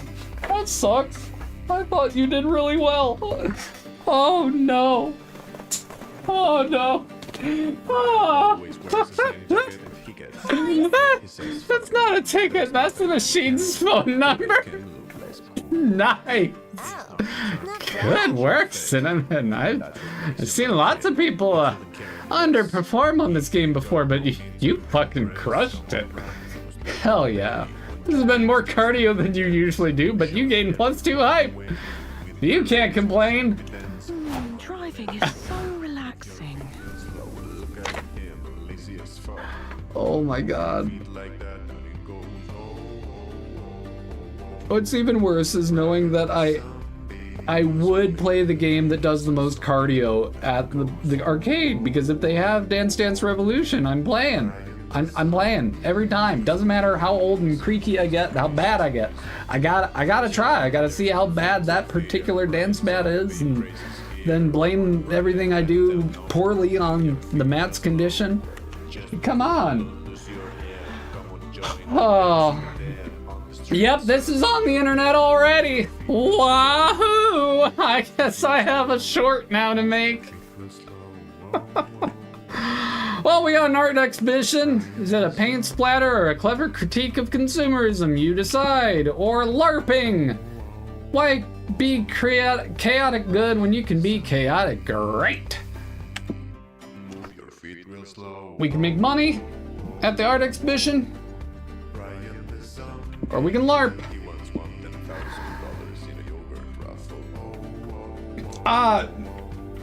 You know what? I've had enough roleplay for the day, if you know what I mean. I think it's time to go take in some art. Art! You think we'll have anything in blue? It does seem likely. Art is beautiful. Art is emotional. Art is a raw, unfiltered exploration of the monster condition. Art is, apparently, painting a white stripe on a blue canvas and charging $40 million for it. It's time to get cultured. What do you do at the art exhibition? Do you display your own art? Do you interpret the art? Do you attend an artist's Q&A? I don't want the guaranteed soul loss. We're already kind of heading that way. Could display our own. See how it goes. Crawling from the afterlife. Who knows what could happen? Or we can interpret the art and continue our way to more money! Greetings, my friends. Oh, hello. I hear that you're seeking to do some art interpretation. Yep, he overheard right. And if there's anyone here who knows how to interpret art, it's Liam. Or to put it another way, if there's anyone here who's know-it-all enough to tell other people how to interpret art, it's Liam. Interpreting fine art takes a sensitive soul, a keenly trained eye, and centuries of studying different cultures, schools of art.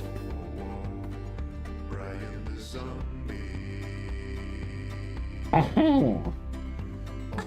Nah, looking at art is easy. You just play fuck, marry, kill with it. Sports! You get points if you get the best reason for what option you chose, because as we all know, art and sports are the same. You've got to be kidding me. Art interpretation is so much more complex than playing fuck, marry, kill. Oh yeah? Why are so many famous art pieces about sex and murder? Checkmate. Liam opens his face hole to argue some more, but then you're tapped on the shoulder by a stranger. Pardon my interruption, but I'm in dire need of advice. I'm an eccentric billionaire here to buy a painting, but I can't make up my mind. You all seem like experts in art interpretation. I was hoping you could help me decide. You've come to the right vampire, good sir. Let me offer you my services. I will kindly write a 30-page dissertation on which piece you should buy. Oh, I'm sorry. I think you misunderstand. I was just wondering if you could look at this painting here and tell me if you would fuck, marry, or kill it. You've got this shit. You take a good look at the art and you choose. I'd marry that. Why do you always choose marry? It's the most vanilla one. What's exciting or sexy about making a long-term commitment to your soulmate? Is that why people get married? I thought it was so they could get a cool hyphenated last name. Or because you lost a bet. I should know. Marriage began so powerful families can mutually increase their wealth and or political power. I refuse to marry these days in protest of the capitalistic nature of it all. Good on you! I like that stand. That's a good stand. Yeah, that's why. Wait, says the billionaire. So you're saying if I marry this painting instead of buying it, I'll get more wealth instead of spending money? I mean, I really wasn't saying that at all. But I've always wanted to attend an art wedding, so I'm not going to talk you out of this. The rich guy pays you +2 money for your consultancy, which also gives you +1 wedding invitation. Woohoo! But sadly, the wedding sucks. The groom's side is all snooty rich assholes, so they're no fun to talk to. Meanwhile, the bride's side is all paintings. They can't talk at all. Polly was right. This is what you get for choosing the most vanilla of the 3 options. Rejoice in your -2 hype. Oh, this seat is comfy. Hey? Oh, sorry, Doug, man. I reacted honestly. I flipped the coin and that was the side that came up. World's biggest potato! Or the animal sanctuary, a safe haven for all things furry. With a guaranteed soul increase, which we could use. Or we could go to the world's biggest potato. Hog is lame. Alright, Doug man, what are you picking? Are we doing potato? Or are we doing animal sanctuary? Which of these is gonna have the least lame opportunity for us?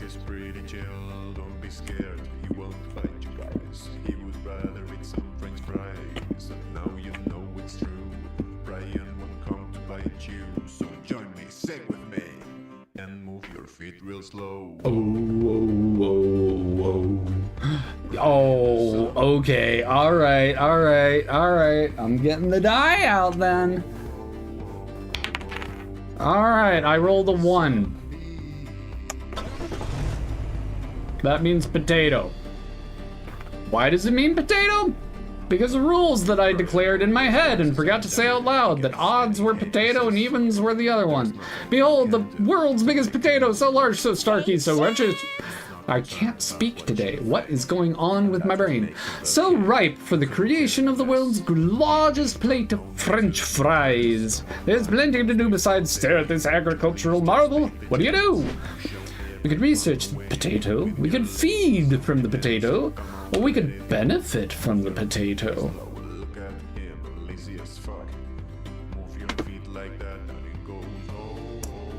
Let's benefit from the I want to hear the different benefits of the potato. What, you and your friends are admiring this agricultural giant when you announce your intent to benefit from the potato. Benefit? No idea what that means, but if it has shit in it, it must be a good thing, right? You betcha, Scott. Means we're gonna make some sweet profit off this potato. Let's pretend to be tour guides and make up funny stuff about the potato. Sounds fun. Who are we gonna prank? Ah, the mighty potato. A wonderful tuber, second only to the yam. Yams get first place because they're so great with marshmallows. I personally dislike how they cook these things in so many ways. Smashed, pureed, grilled, baked. Can't you just stick to one thing and be good at it? I miss the good old days. People just shoved perfectly good raw potatoes in their mouths and shut up. Oh, I get this is a potato situation, isn't it? You're friends with benefits? Oh. More like spudafits, if you know what I mean. It isn't. Howdy. Hi, Coach. Hi, Camp Director Miss Weaving. What are you guys doing here? Oh, not much. Just enjoying one of the only weeks of my life where I don't have to hear anyone call me Camp Director. Yourselves? We're volunteer tour guides for the Big Potato. I'm getting internship credit for it. I was thinking about majoring in French fries in college. That's great, kiddo. Never stop setting goals for yourself. Want to hear a cool potato fact? A potato this size could have stopped the Irish famine. Well, maybe not stopped, but it would have at least slowed it down a bit. I got it. Oh, here's one. Potatoes only grow underground. Except for this one, I guess, because it's above ground. That's what makes the Big Potato so special. Mr. Howell, has it occurred to you that perhaps they simply dug the potato out of the ground so we could see it? Holy shit. Okay, Cinnamon, I'm passing the ball while Scott hits the bench. Give me a real slam dunk of a potato fact. Alright, so here's the thing. If we're trading 3 of one thing for 3 of another thing, we gotta be careful because our soul may go down to critical levels here. And I don't want that. That would be bad. So let's consider everything behind each of these options here. So, although potatoes may seem rare, they're secretly hidden in a lot of common foods, such as French fries or chips. And fish, though. Fish are not made out of potato. Vodka is made of potatoes. Therefore, if you eat potatoes, you'll get very drunk. Little known fact, potatoes scare alligators. And now you can purchase this bag full of ketchup-flavored anti-alligator talismans. That is almost certainly going to lower our soul. Let's go with vodka. Wow, I never knew that. I admit I'm not much of a vodka connoisseur, though. Mog chooses I marry a potato. Ah, rude. I'll have a cocktail at the Spooky Academy faculty parties, but not much else. Maybe I could streamline the process by just eating a potato. Don't buy into it, Coach. I think this fun fact is just a hip prank these kids want to play on their elders. Shame! Really? Told me just the other day that you don't eat potatoes much. Are you 100% certain that this fun fact was in fact false? I admit I can't speak from experience on this subject. And you shouldn't be so confident about something you've never tried. Most life lessons have to be learned by dribbling a mile in a rival coach's court. Fine. If you want to eat a bunch of potatoes in an attempt to get drunk, be my guest. I'm going to see if the gift shop carries a novelty forearm t-shirt in a size medium. Miss Weaving leaves. You, Scott, Polly go to the adjacent diner with Coach and watch him eat an obscene amount of potatoes. Whew! I feel something. It's been so long since I've actually been drunk. Shouldn't overdo it. Think this old tiger's had enough potatoes for one day. Say, kids, I'd rather you not tell the school about this. It's not a good look for me to be imbibing alcohol in front of my students. But just between us, here's a bag of potato chips. Just remember to consume potatoes responsibly and don't drive afterwards. Enjoy your youth! You lose -2 soul for tricking Coach into thinking he's drunk, yet you conversely gain +2 hype for tricking Coach into thinking he's drunk. Cool! We need to get our soul up. That's bad. I can hear the crickets. Alright, I've heard about enough of Zombie Song for now. Let's see who else is at the bus stop. Later that night. Let's find somewhere cozy. I guess we could talk to Brian. Can we talk to Brian? Yeah, let's talk to Brian. Yeah! Alright, Brian. What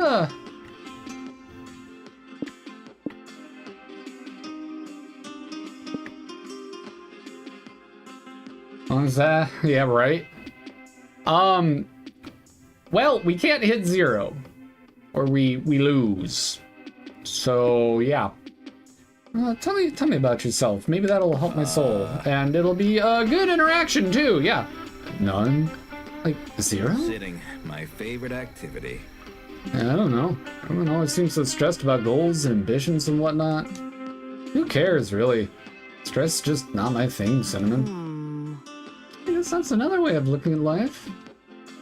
It's my way for sure. Maybe I could try that sometime. There are times when I feel like I'm in an endless race where I can't stop to consider things because there's no time to lose. But then I'm not even sure where it's leading or if I'll make it to the finishing line. Yeah. Yeah, I like to think life can be about something other than big plans for the future, you know? Like if it's happening right now. That makes sense. It's true. So it feels absurd when people ask where you want to be in 5 years. Like, how could you even know that? If anything, I care about where I'll be at the end of the week. Hopefully somewhere chill. Maybe eating some fries. Man, I like fries. I don't know. Does this all sound dumb, or sometimes I say dumb stuff? No, it's not dumb at all, Brian. In fact, I think Chill it's together. just what I needed to hear this weekend. Oh, good. Celebrate by eating some fries. I think I'll want to wait till the end of the week. That sounds like a plan. And so you two spend the rest of the night eating some fries, looking at the stars, without worrying about what tomorrow might bring. It's refreshing.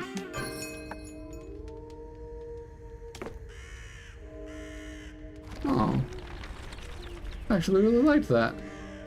Hands on the wheel, eyes on the road. Tell you a story about the zombie man. Oh yes. Oh, okay. It's just going. There's no option. It's just all zombie song all the time, forever and always. All right. From the afterlife came a creature of the night. Business Summit, Don't worry, he's Battle Royale. Brian is the zombie man, but please y'all, let's not pretend. Why does it feel like everything that gives money takes soul? Oh, let's just try it. Let's just try it. Let's go for this money ending, or go big or go home ending, I guess. This is a hotshot business summit where capitalism's finest gather to figure out how to get even richer. You feel a bit out of place in the crowd, but like any business mogul will teach you, you just gotta fake it till you make it. So what do you want to do? We're gonna attend a conference, do some networking, or pitch your business idea to investors. I don't see how either of those could lose soul. Networking probably takes stamina. Brian always Pitching the learns business that idea to he investors hates probably his takes fucking- mind. There's nothing I would you can guess. do to make him look less cool. We got a lot of that. Let's give it a shot. Panel of high-profile investors have gathered. I can't wait to see how this loses soul. We gathered at the summit to hear business ideas. You and your friends are next in line to present. Awesome. Why did I agree to this off-brand Shark Tank shit? If I hear one more pyramid scheme pitch, my hair is going to eat its own tail.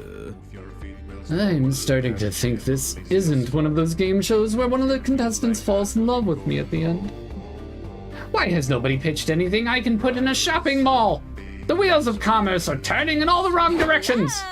Hello, potential investors. I'm Polly Geist, the president of Prankmasters, Inc.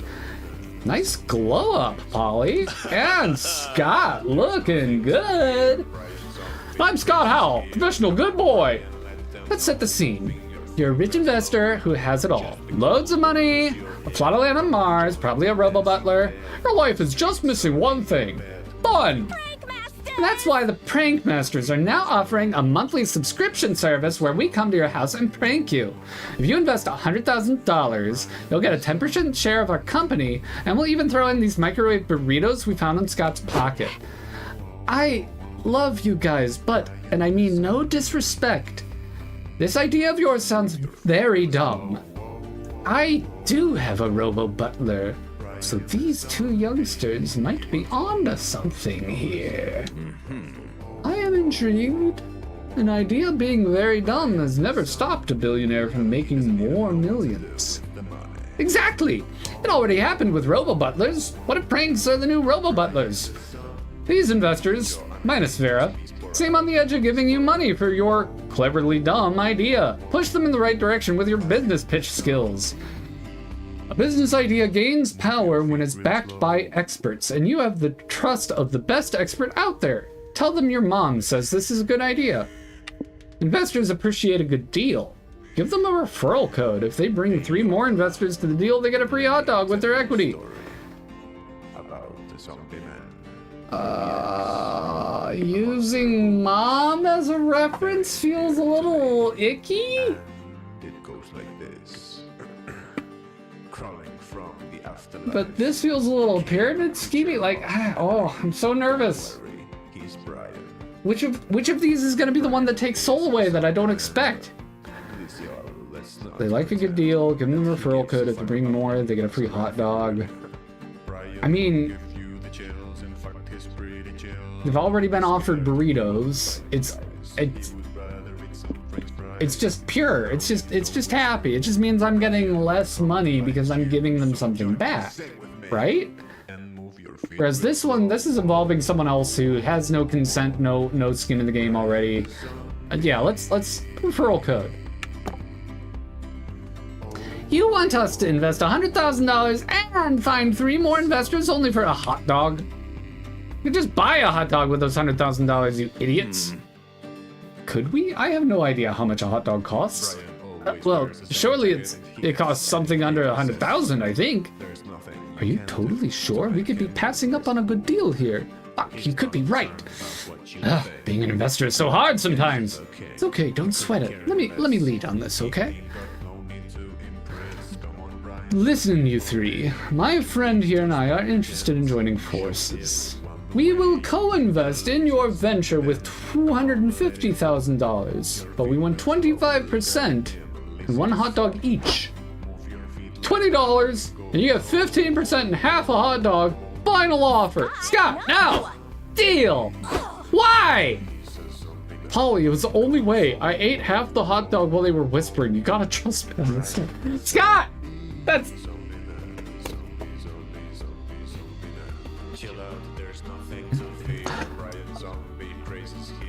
That's perfect. How did that fall out of the thing, too? That was impressive. Well...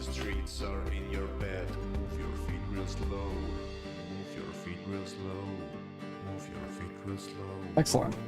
Love that. Remember the whole I set this up like super late last night, trying something new. Yeah. This is what I get for being a creative. Late at night. Nothing good happens. Oh, come on. Just lock down. Thank you. And this needs to... I don't know. Need you to face the other way, I think? Yeah, there we go. Perfect, okay. And then...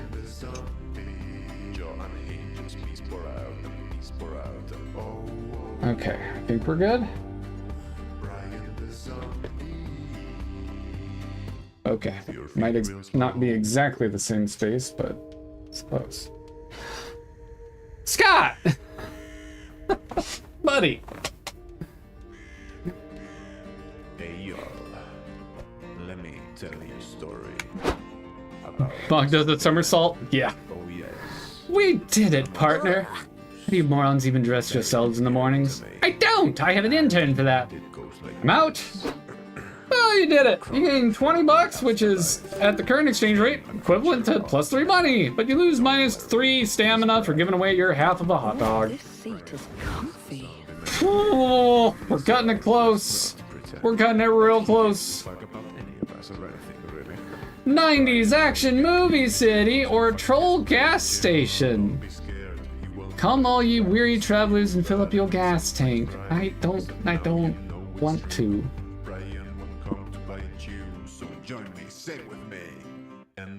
90s action movie city, let's go! Watch out for that explosion. This is a city ravaged by heists, villains, government corruption, and tough guys doing anything to rescue their daughters. A city like this needs a hero. Someone brave, bold, and badass, preferably with a gun and some washboard abs. You're definitely not the hero this city needs or deserves, but you're here now, so fuck it. He gets any hate he says fuck it. There's nothing you can do to make What do you want to do in this 90s style action fest? 90s car chases, 90s suddenly explosions, 90s crawl-ready vents.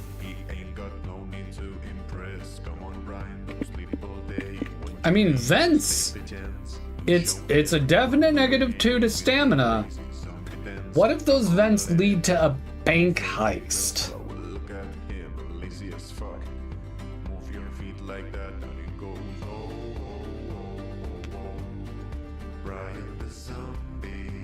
Oh, explosions are cool, but we don't need hype. We don't need hype. I want either the car chases or the crawl ready vents. Those are the two options here. We gotta get this. We gotta do this. We gotta.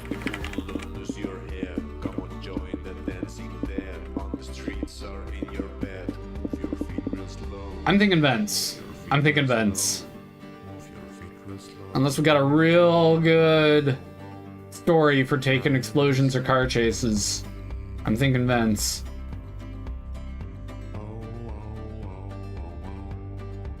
Let's do vents. You and your friends decide to check out a museum. It seems fun and also one of the only buildings in the city not actively being blown up. Hey, Polly, Scott, Cinnamon, over here. Oh, hey, Dahlia. Why are you hiding behind this big potted plant? Because I'm being sneaky, obviously. Listen, we don't have much time. Bad guys are minutes away from enacting their big museum heist. I'll keep you guys safe, but you need to crawl in this vent with me so I can jump their asses in a wicked gunfight.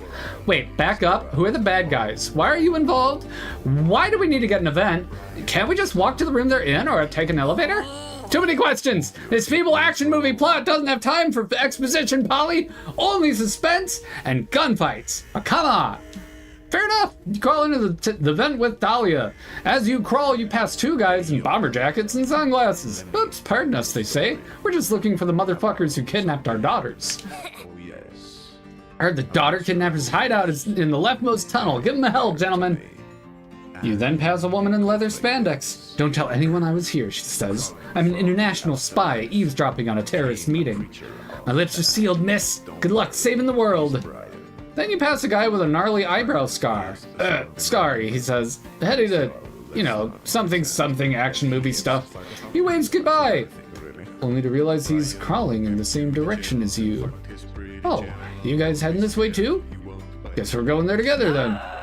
Ugh, great. Now we have this awkward tension where we're all pretending not to notice this guy, but it's so obvious he's still crawling with us. I can't take this suffocating silence. We could discuss the weather, but it's hard to know what the current weather is since you're in an air vent. What else you got? Find common ground. Praise the city government for their recent investment in local infrastructure focused on tripling the number of vents in every building. Or ask him if he's read anything interesting lately. What? Action movie heroes also read intellectually stimulating books? Indeed. Wears the same jacket and he gets any hate he says fuck it. Well, they both kind of fall on the lame side of things, but... He's not concerned about what you think, and that's what makes him the king. He couldn't care any less. He ain't got no need to impress. Come on, Brian. Infrastructure? Books? Books? Infrastructure? Oh, I can hear Dougman just... See? This is your lameness coming to get you. Alright, fine. Odds for the top, evens for the bottom. It's an 8. Let's go, books! I have, actually, the stranger says. I just finished homemade bomb creation for dummies. It was fascinating. What do you need that knowledge for? Lots of things. Take this scenario. You've been knocked out and locked in a janitor's closet. Just combine bleach, floor polish, a cup of vomit absorbent, shake it up in the thermos, and boom! Homemade explosion to burst the door down. Or perhaps you're having dinner with your girlfriend's parents and the evening is full of stares and awkward silence and you can't take it anymore. Using chicken fat, a fancy candle, 3-tined fork, and the C4 you stashed away for a heist later, you gotta take it out of that mess. 3 tined fork?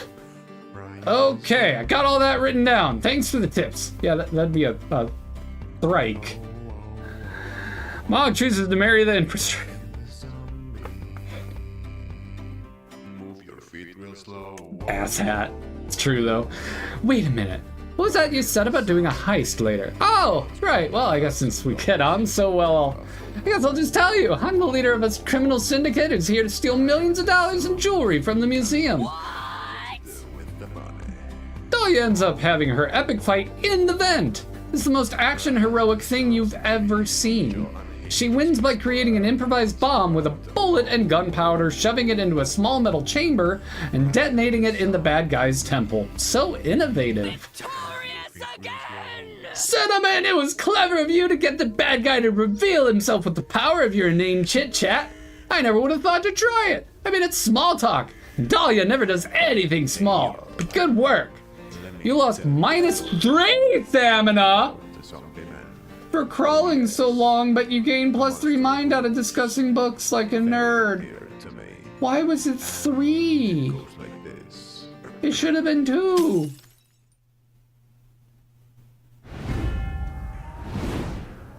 You run out of food and starve. And to think, you were the one who insisted you had more than enough snacks for the trip. Now you'll have to eat your own words, which ironically would not save you from starving to death. Sad.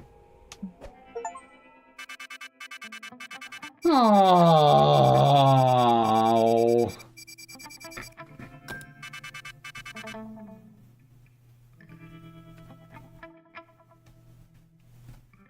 Disappointed! Ugh.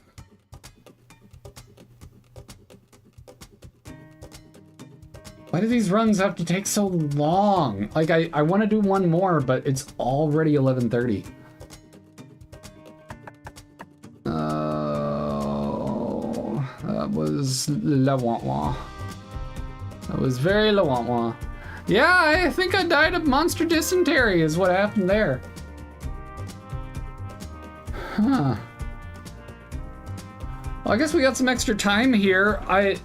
I'm curious, y'all. I mentioned a few things yesterday as ideas for what might be coming up, and I'll put it in the Discord as well if we don't have like a lot of thought process today. But well, first of all, what do you think of the new lighting camera situation? Is this a little bit better for you as a watching audience? Did you notice any difference at all? Am I overthinking it entirely? While you're thinking on that, so this was going to be the last weekend of both Rogue Legacy and the Monster Prom, as it currently is, trilogy. So looking to start some new stuff next week. I've got Celeste that I've been sitting on for quite some time as a platformer that we could do. We could dive straight into Rogue Legacy 2 was kind of my intention, but if we're tired of Rogue Legacy, we can give that a break for a bit, come back to it. So Celeste, Rogue Legacy 2. How far did I get in Rogue Legacy? So I beat the first boss. Last night I started recording some episodic stuff to continue Rogue Legacy, so I guess there's the cat's out of the bag. Made you watch the whole stream to find that out. But I filmed a couple of like 30 and 15 minute chunks of like doing 2 or 3 runs, and I'm gonna try to scoosh them down into YouTubes. Gonna be honest, you're about a 1/4 inch square on my phone, can't tell a difference. Fair, real life. Yeah, that wouldn't make a difference on mobile, that's for sure. Rogue Legacy 2? I can see why Tolk is given that. I honestly wouldn't mind going into Rogue Legacy 2. Hell, we could even start that today if we wanted to do like half an hour.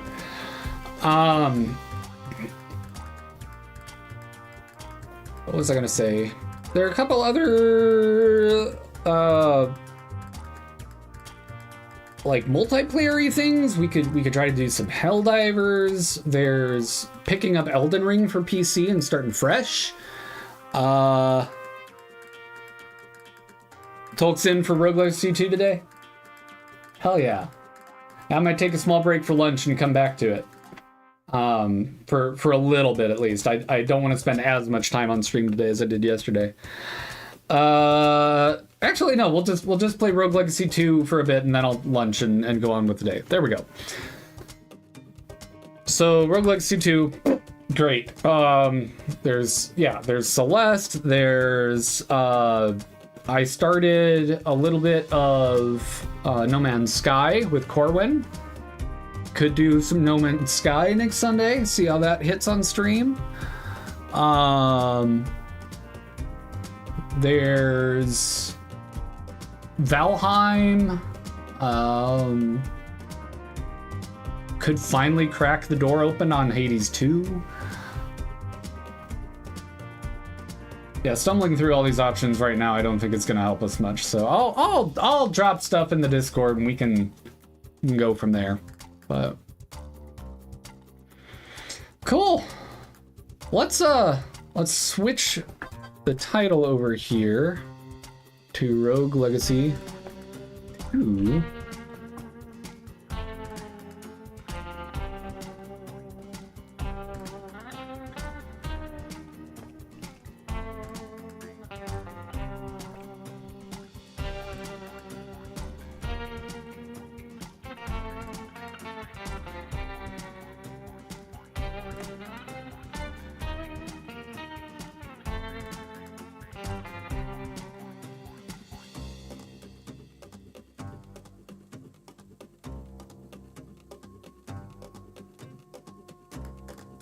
Okay, Rogue Legacy.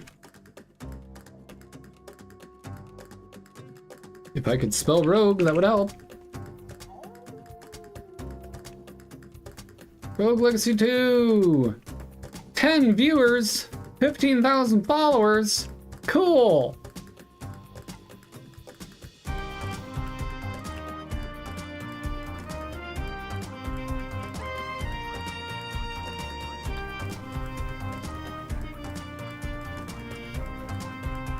Let's see, first time play.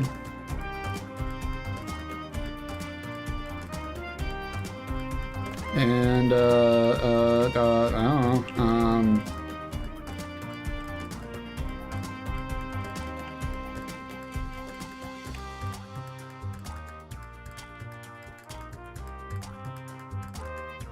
okay, yeah, that'll work. Cool, stream updated successfully. What kind of cheek do we want today? Vote No Man's Sky is such a chill vibe. Yeah. What kind of cheek do we want today? Okay, let's see if I might not have Rogue Legacy 2 installed yet, so we may just play the first one. But let's, okay, first off, let's end Monster Prom. Road trip thing. Hey. There we go. And then see Rogue Legacy and Rogue Legacy 2. I have, oh yeah, the Murder of Sonic the Hedgehog was one that I was talking about. Rogue Legacy 2 is not installed. That'll take like 2 seconds, it looks like.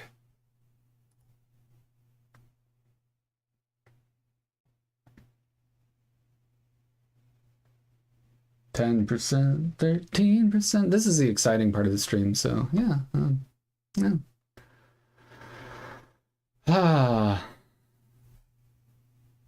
There's just so many good games.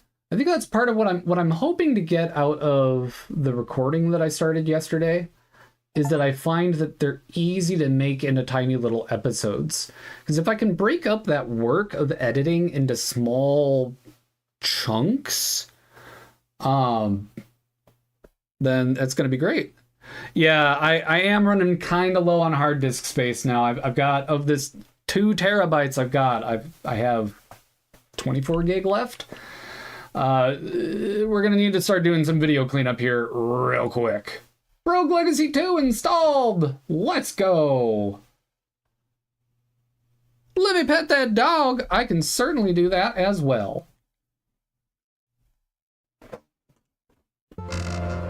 want to get Streamlabs back up over here. Oh, good. Oh, yay. It's modern enough that it doesn't minimize every single time I go away from it.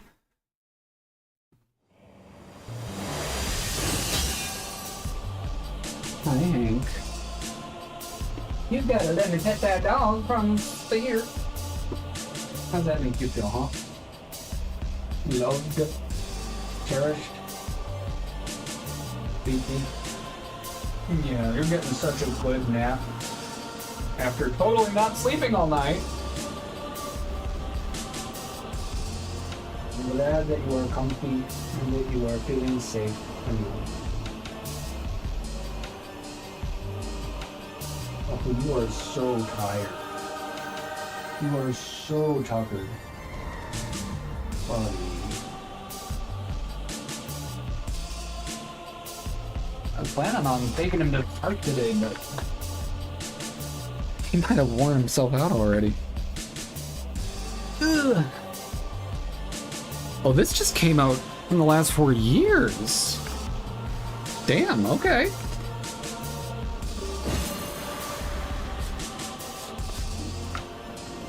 This is so much more. Okay, game settings. Yep, that's all good. Dead zone. Oh. Oh. Aim fidelity?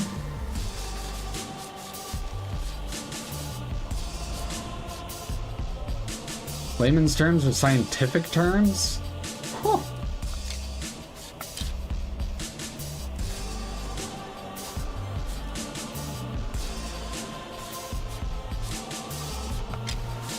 All right. Yeah, I don't think I need to do anything here.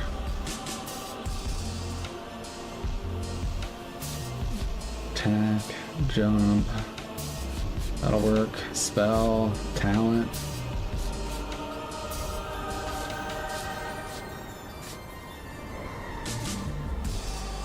Spin kick?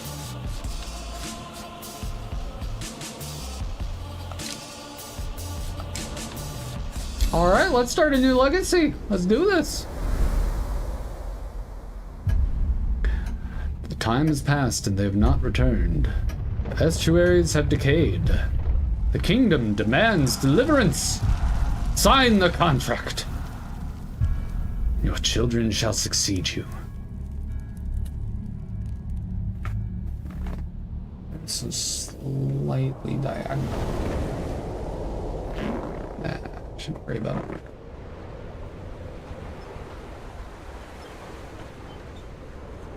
There we go. No, that's worse. Once you cast off.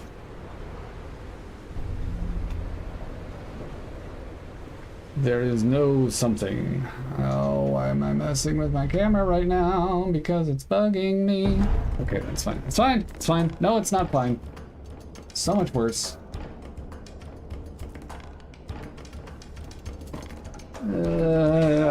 I don't want it out. I don't want it facing that way. There we go.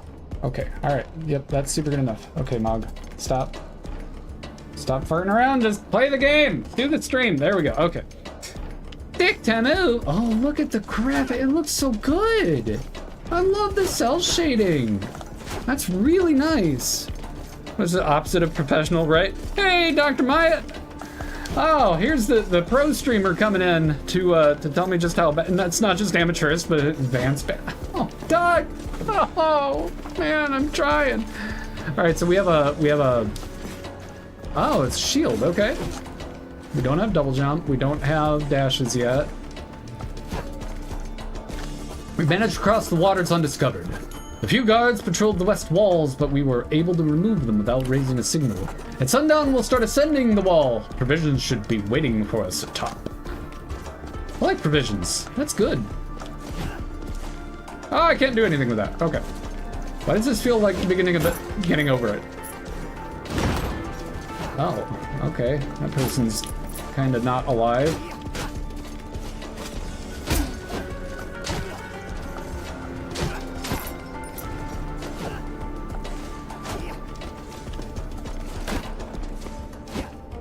Can I not down strike? Oh. We've been hunkered here for the past few days as Z and her spies prep the west wall. They've rigged trapdoors ahead so we can attack them from above. Tonight we make our move. There are heavier patrols around, but with all the fighting at the bridge, there should be no time for reinforcements. Should.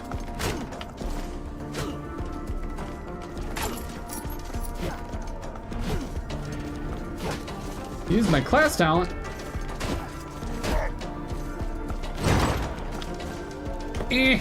Can't quite jump up there. To spin kick?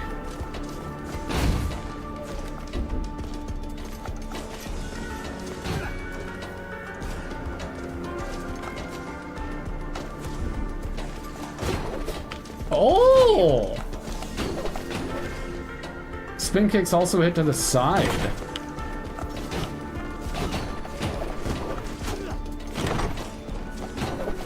I can show me the world. The diving bell cables needed to pass the interior ramparts were waiting for us, just like Z promised, but our scouts underestimated how much we'd need. We're short a few hundred feet. Looks like we'll have to get creative. Oh boy.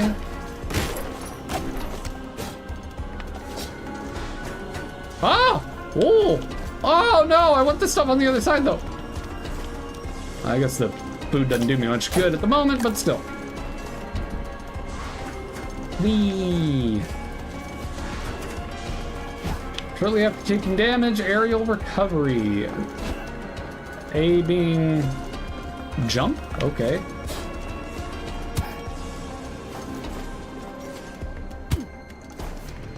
So I can tech up. Interesting way to teach me that.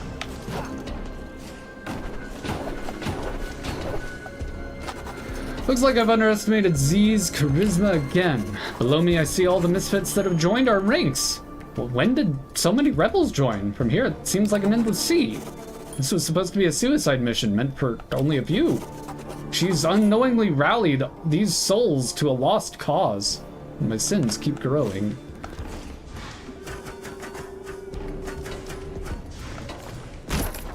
On the ground, right trigger to dash in the direction you are moving. Can I have the classic settings that I thought I had set up?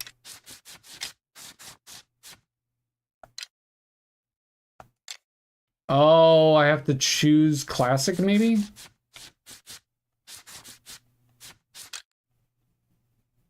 No, I want it to be the triggers, yeah.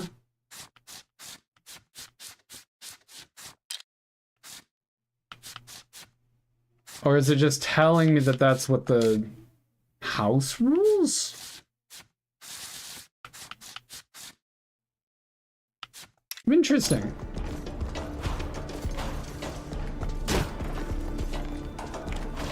Okay.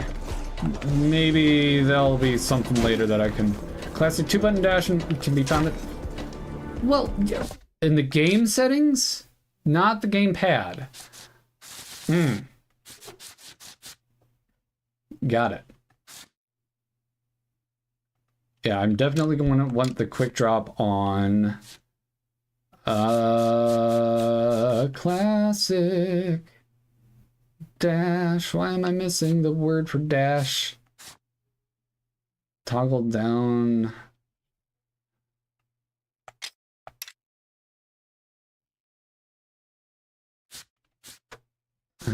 Okay.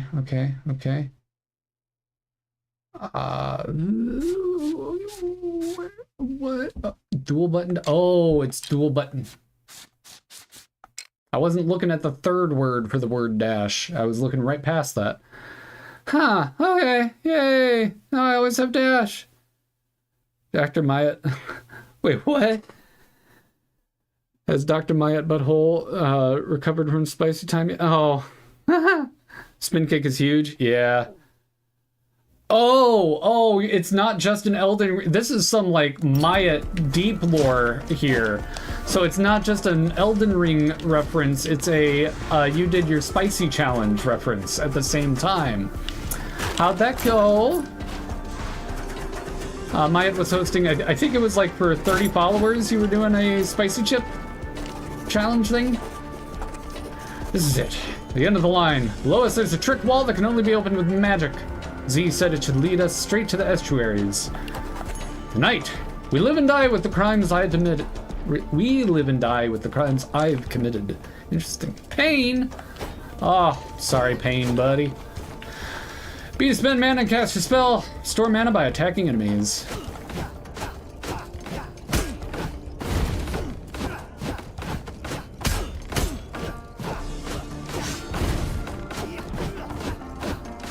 Okay. Trick walls only open when struck by a magic spell or a talent. Interesting.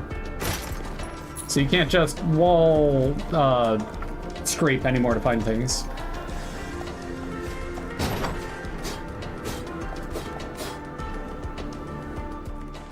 We can use the right stick to move the camera a little bit too. Well, this is pretty sweet. Ah, so now we are in the game proper. You hear 1,000 whispers, but you can't make out a voice. 6 bosses this time. Oh, good.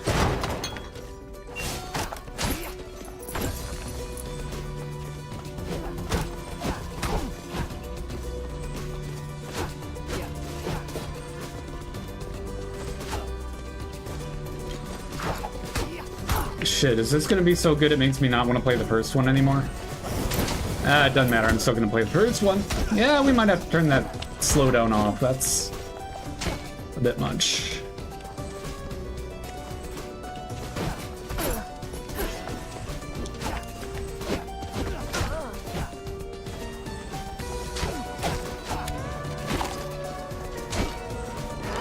Hear 1,000 whispers, can't make out a voice.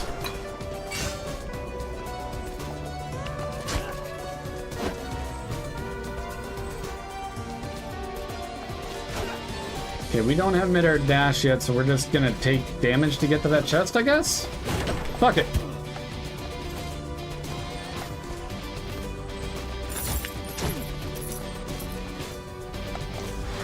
We have a lot of health to begin, so... That was an excellent exchange. I'll take that anytime.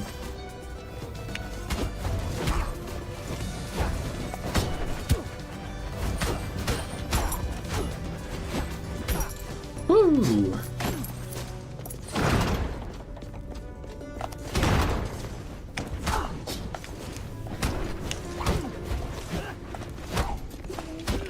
Trying to integrate that spin kick in early so that I get used to it, you know?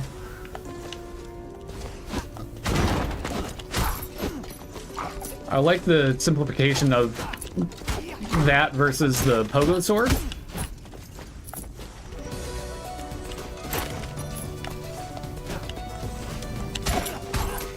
Nah, none of that. Flame lock. Oh, those still don't break, but I can hit them now. Okay. Similar enemies, but...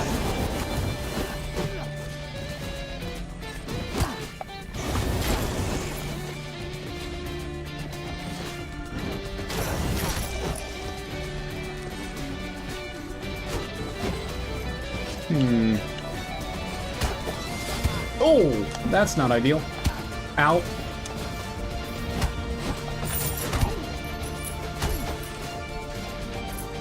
Why is so much of that on the bikes?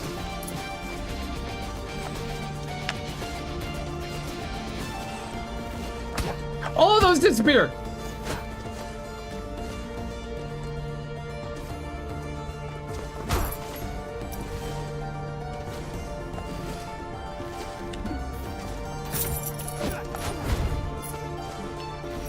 Oh.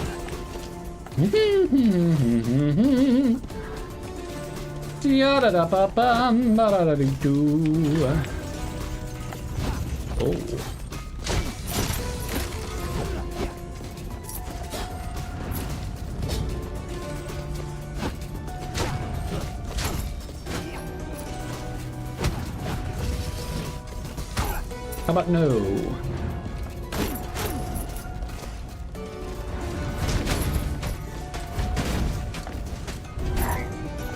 Haha. Oh, that's a lot of balls. I don't want all those balls.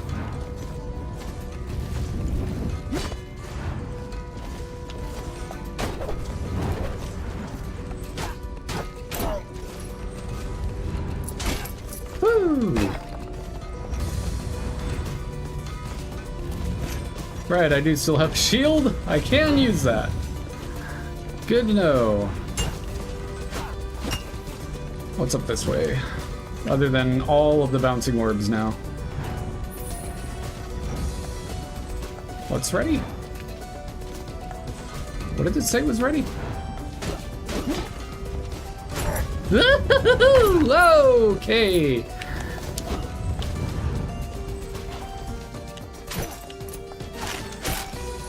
Off to a good start, I think. The letter's old but carefully preserved. Jay, the rumors are true. The golden doors are real and I found them. The doors will only open when all the estuaries have been gathered together. I know it sounds crazy, but I have a plan to save everyone. But I can't do it myself. I need your help and some people I can trust.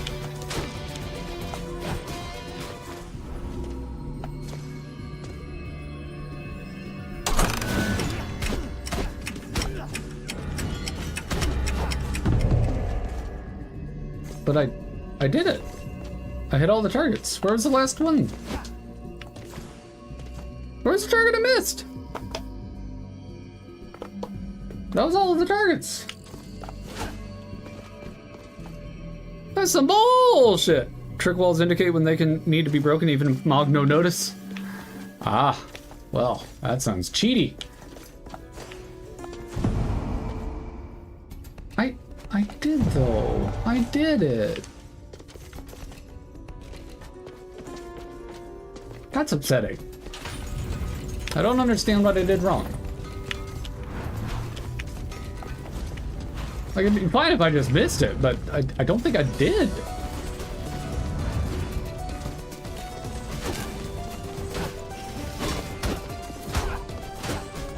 I can still find some cheese. Delightful. Oh my, what a room. Okay, it is worth it. I right bumpered, thank you.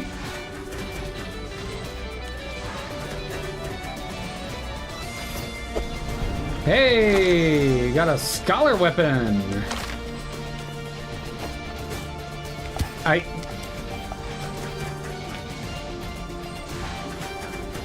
That is a cool room. I like that.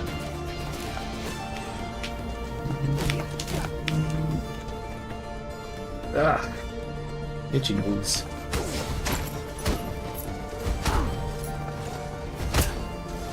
Feels like everything's much easier to see. Like, visibility is way better. This feels like maybe the entrance to a new estuary? Oh, the risk level is displayed very clearly. And it requires something that I don't have. Well, moving on then. Oh. The thing I didn't have. Oh, who has stumbled into my abode? Sweet child, hast thou lost thine way?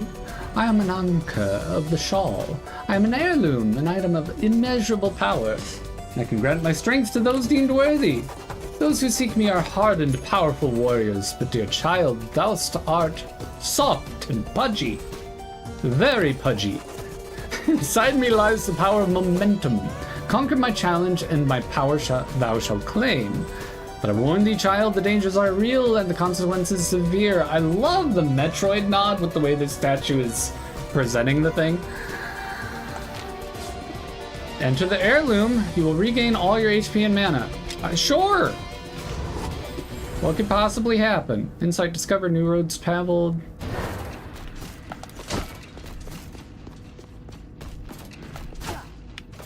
Uh-huh. You're gonna let me dash in the air. Okay. I like that. Oh!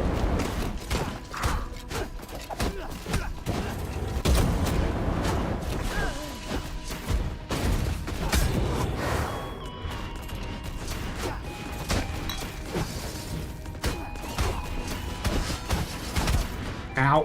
Fair. Hey, why'd you go right over my spell like that? That was rude. All y'all going right over my spell like that. Very rude. Oh!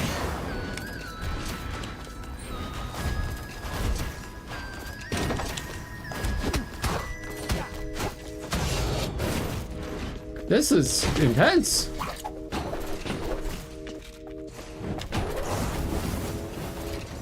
I like it.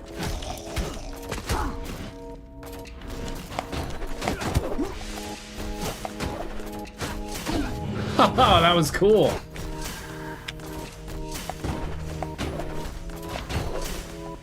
Oh, this is some quality platforming here. This is fun shit.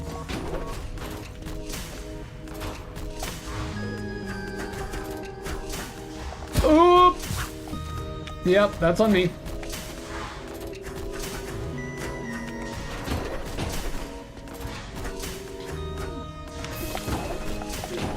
I mean, a pretty good sight read overall, but, okay. Oh, that camera control with the stick is so nice. Get an idea of where we need to go before we get there.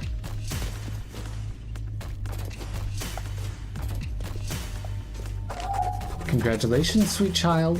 Thou hast proven thyself worthy. Now come and claim thine inheritance, the power of momentum. And let our souls bind together. Ananka's shawl. You now dash in the air. Wahoo! Oh yeah, there's almost certainly this is gonna have another pathway. So now I can dash in the air just freely? I like that a lot. That's real good.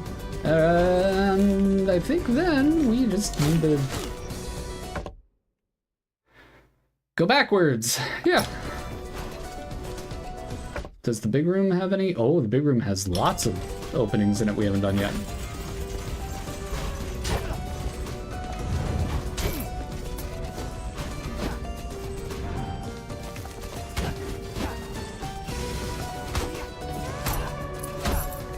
Easy.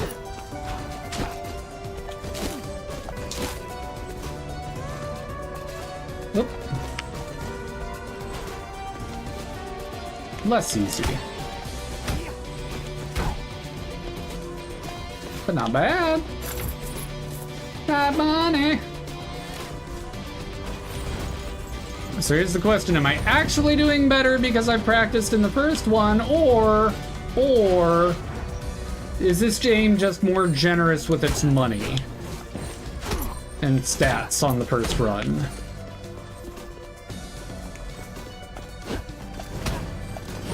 Whoa, there we go. That's more of the crazy I'm used to dealing with. I like it. There we go. Yep. Whew. Let's check out what's beneath.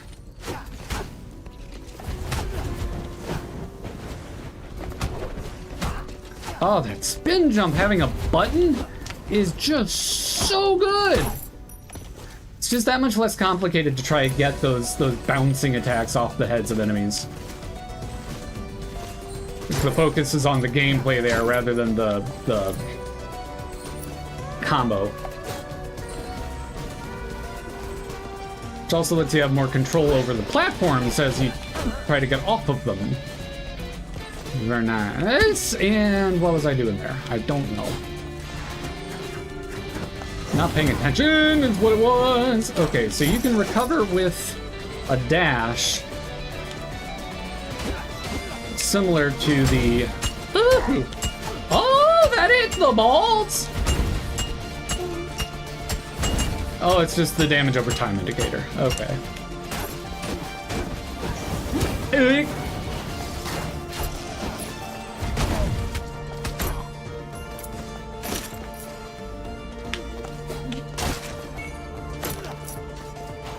I would love some help. This looks like a choice. And it looks like we got poison apple or good apple. Oh, consume nectar. Restore health and mana. Take 90 damage, but increase HP by 36. That would be really nice if I had the health to support it. Maybe we'll... Oh.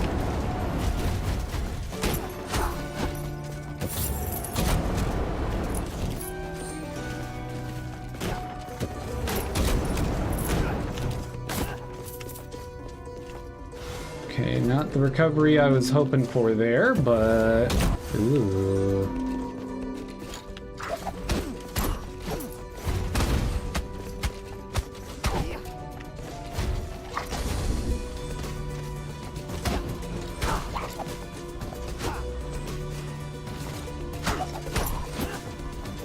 Skeletons are not nearly as accurate as they used to be. Thank goodness. Oh, I should have come out of that spin kicking.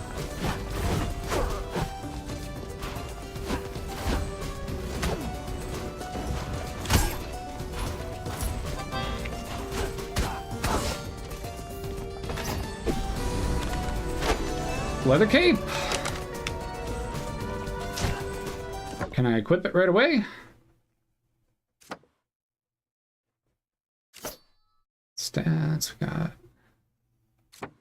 Ooh, dash attacks are always crits. I cannot equip in the middle. I see. There's a glossary? Oh, that's nice. That's real nice.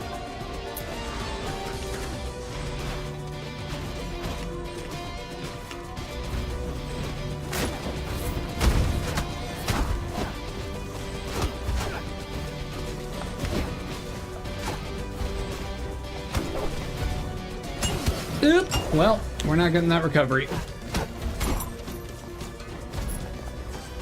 Hi. Oh, hi.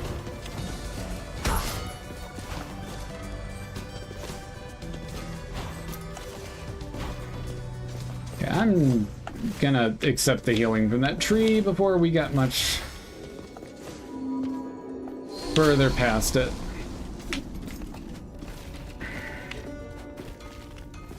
I'd wonder if that max HP would have... I don't think it would have carried to future runs. That seems a little too much, but this seems like a new area. Welcome to Pishin Dry Lake. For your safety, all parties must be accompanied by a guide with a sun lantern. While mineral deposits are property of the kingdom, theft of on-site resources will be seen as treason and punishable by death. You'll gain an additional 20% gold bonus while in the dry lake. Don't make them like they did Castlevania? Yeah?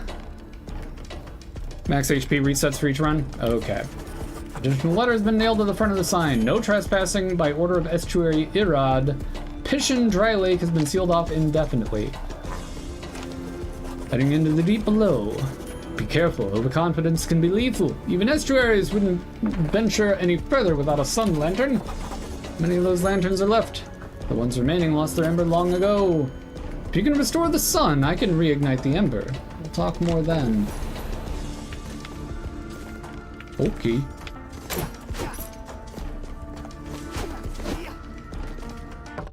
Well... we got a lot more options still. Let's go explore them.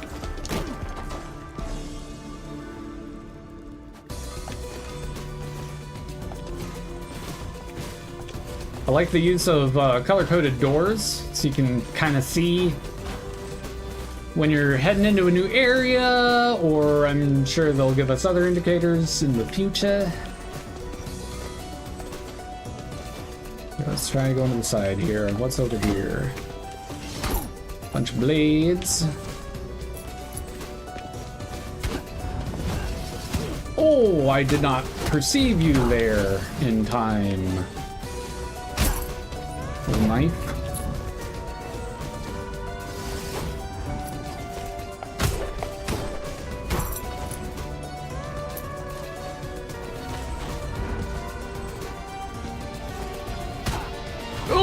I zigged when I should have zagged.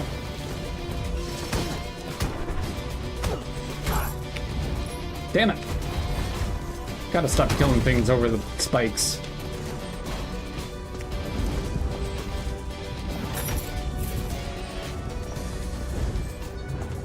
Oh, or I can just be an idiot and not hit the jump button on time. That works too! There we go. Oh. You look an awful lot like a boss room.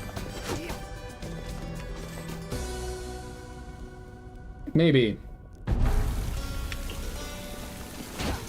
Okay, we have second area, pretty clearly. All the indicators and everything. Agartha Gatehouse. Do not leave the queue or you will be arrested. Do not remove the armband or you'll be arrested. Ew, that's bad luck. Do not speak to the estuaries or you'll be arrested. Return before nightfall or you'll be arrested. This gives Dishonored. This is giving Dishonored over here. Oh, okay.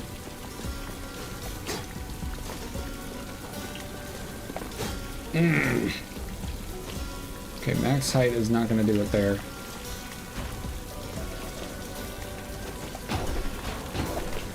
I'm going to have another shuffle. Hey, welcome back, H. Peterson. Mini enemy challenge, not a boss. Oh, okay. Simple to do right after fold laundry. Just restore the entire sun after fold laundry, right? Ah, fuck it.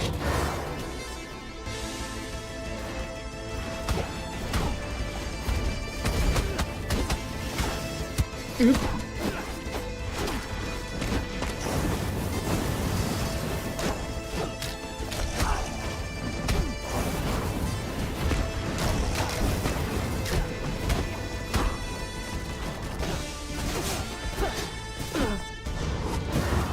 Easy. Come on.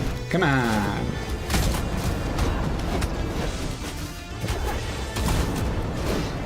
Oh, that is not a dodge. That's what my hubris gets me. Sir Ryan has been slain by a flame lock. You shoot the bow fast enough, you can keep yourself afloat. That's kind of cool. I got all 5 targets! I got all 5 targets! What was that thing talking about that I didn't get all 5 targets? Bull honky.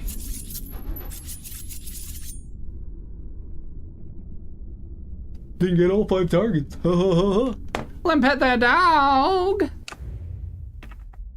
I will pet that dog. Let me pet that dog. That sweet little dog. Sweet little dog. Oh, such a happy Hank. Been napping all morning. Still so sleepy. Yes, my boy. Well, I love that we have different skin tones too, finally. Lady Josephine. Everyone's a knight. Everyone has a great sword. Everyone has shield block. We've got Shield of Thorns. We have Poison Bomb. I like that. We have Prismatic Spectrum, which is a new spell. Can't see Hank. Oh. You're right. You can't see Hank. And I can pet that dog again. Pet that dog. Sleepy little puppy dog. Hey, sleepy little dog. He's just taking a nap. Yeah, he's just taking a nap. Your little boy. Just a little pup. Oh, I am a sucker for all things poison element in video games, so Poison Bomb.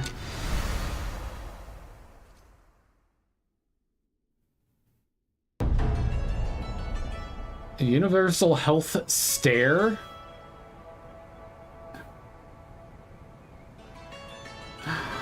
Delightful.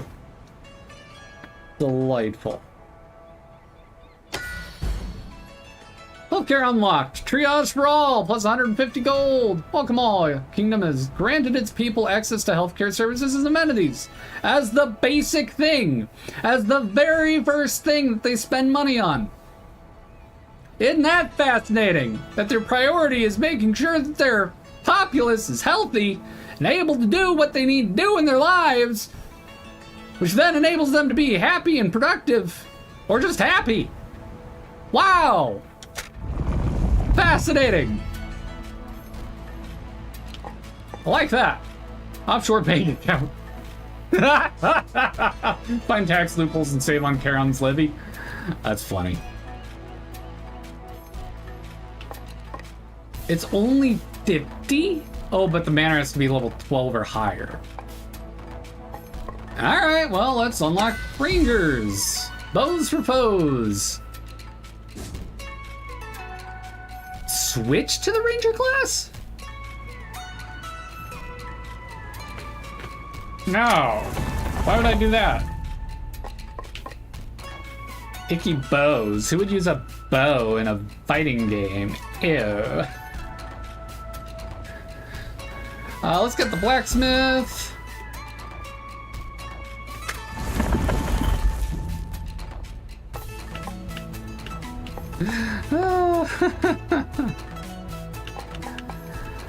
The enchantress.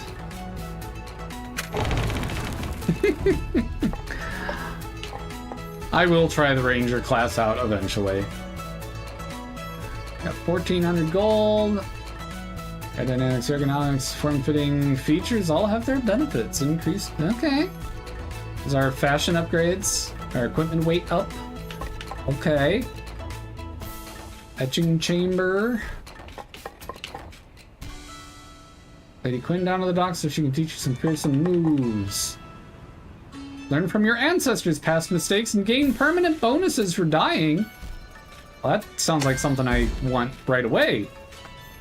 You now gain mastery XP with each class. Gain enough XP to rank up and earn permanent stat bonuses.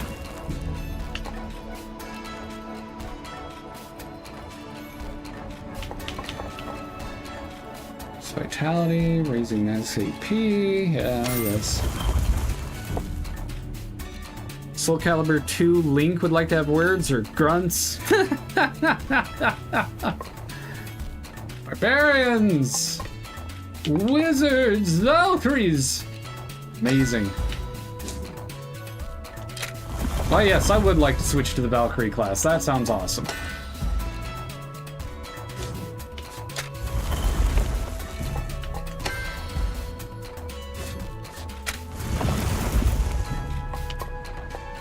Okay, we are level 10. We gotta be 12 or higher for that first one. Got it, got it, got it, got it.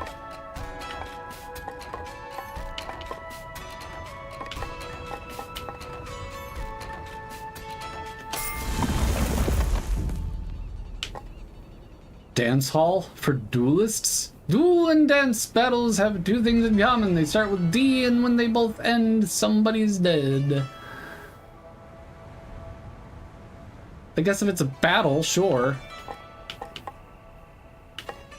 So many of these are level-based. That's interesting to me.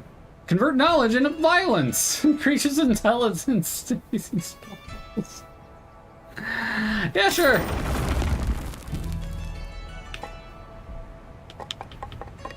Okay, we got level 12. We can get the first Charon thing.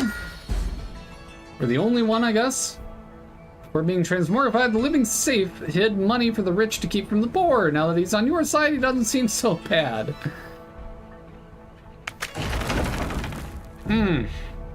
Feels icky. Gold given to Charon is now considered a charitable donation. Giving Charon gold grants stat bonuses.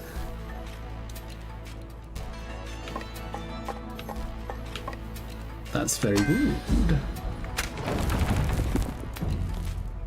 I'm feeling like maybe it just felt easy because it literally was easy. Restore health and mana before enter. Oh, yeah.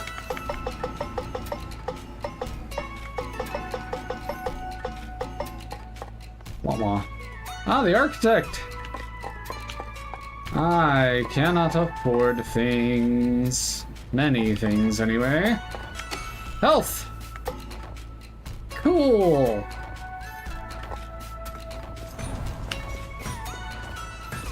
Getting hit darkens the screen.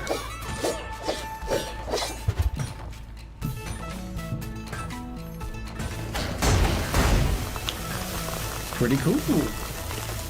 Thanks for helping me build my black shop, kid. You got a lot to my name, but I promise you my investment will pay off. Can't make much because you don't got blueprints, but if we work together, we can make unimaginable things. I mean, not literally. Got me some of that aphantasia. Can't see no pictures up in this noggin. That's why I need those blueprints. Interesting. And they talk about it. That's awesome. So here's the deal. You get me blueprints, I'll charge you money to make them. It's a win-win. So I get blueprints, and I win again because I get a customer. Enough dilly-dally. Let me show you what I got in the back. So yeah, we did unlock the Scholar weapon. Oh, yeah, I did spend all of my money already. Because I forgot about this other element of the game. Excellent.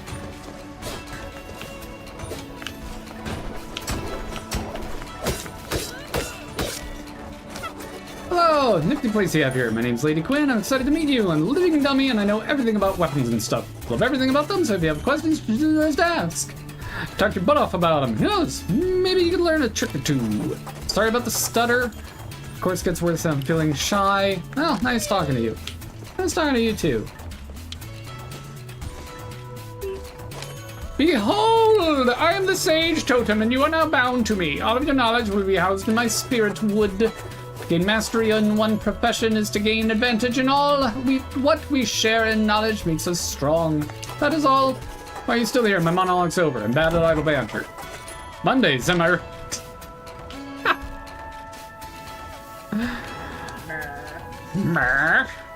Mer, you say? You mer at me? Oh, lucky. Thank you for such the extravagant tent. The cough flowing through it is so ever-mowing, it's making me dizzy. Just kidding. Saw the price tag. Talk about cheap. The only thing making me dizzy are the fumes from all the cleaning agents I had to use. Couldn't you get a girl anything better? Oh, beggars can't be choosers, so I've decided not to be poor anymore. Let's talk about magic with a capital M for money. Let me tell you, Ducky, enchantments are not cheap. Find me some sweet runic stones I can grant you powers you wouldn't believe of, like stealing the life force from enemies or being slightly magnetic. That's it. That's all I got. Till you find me those runic stones. Yeah, they're expensive. Hey, friendo, over here. It's me, your buddy, the living safe. Here because you want the stuff, right? Boyo, I got the stuff. I'm talking tax loopholes, boyo, friendo, and oh booey. I got loops on fruits on loops. I'm an accountant. With a bit of wizardry, I can take gold from even death himself. That's the secret to making money, friendo.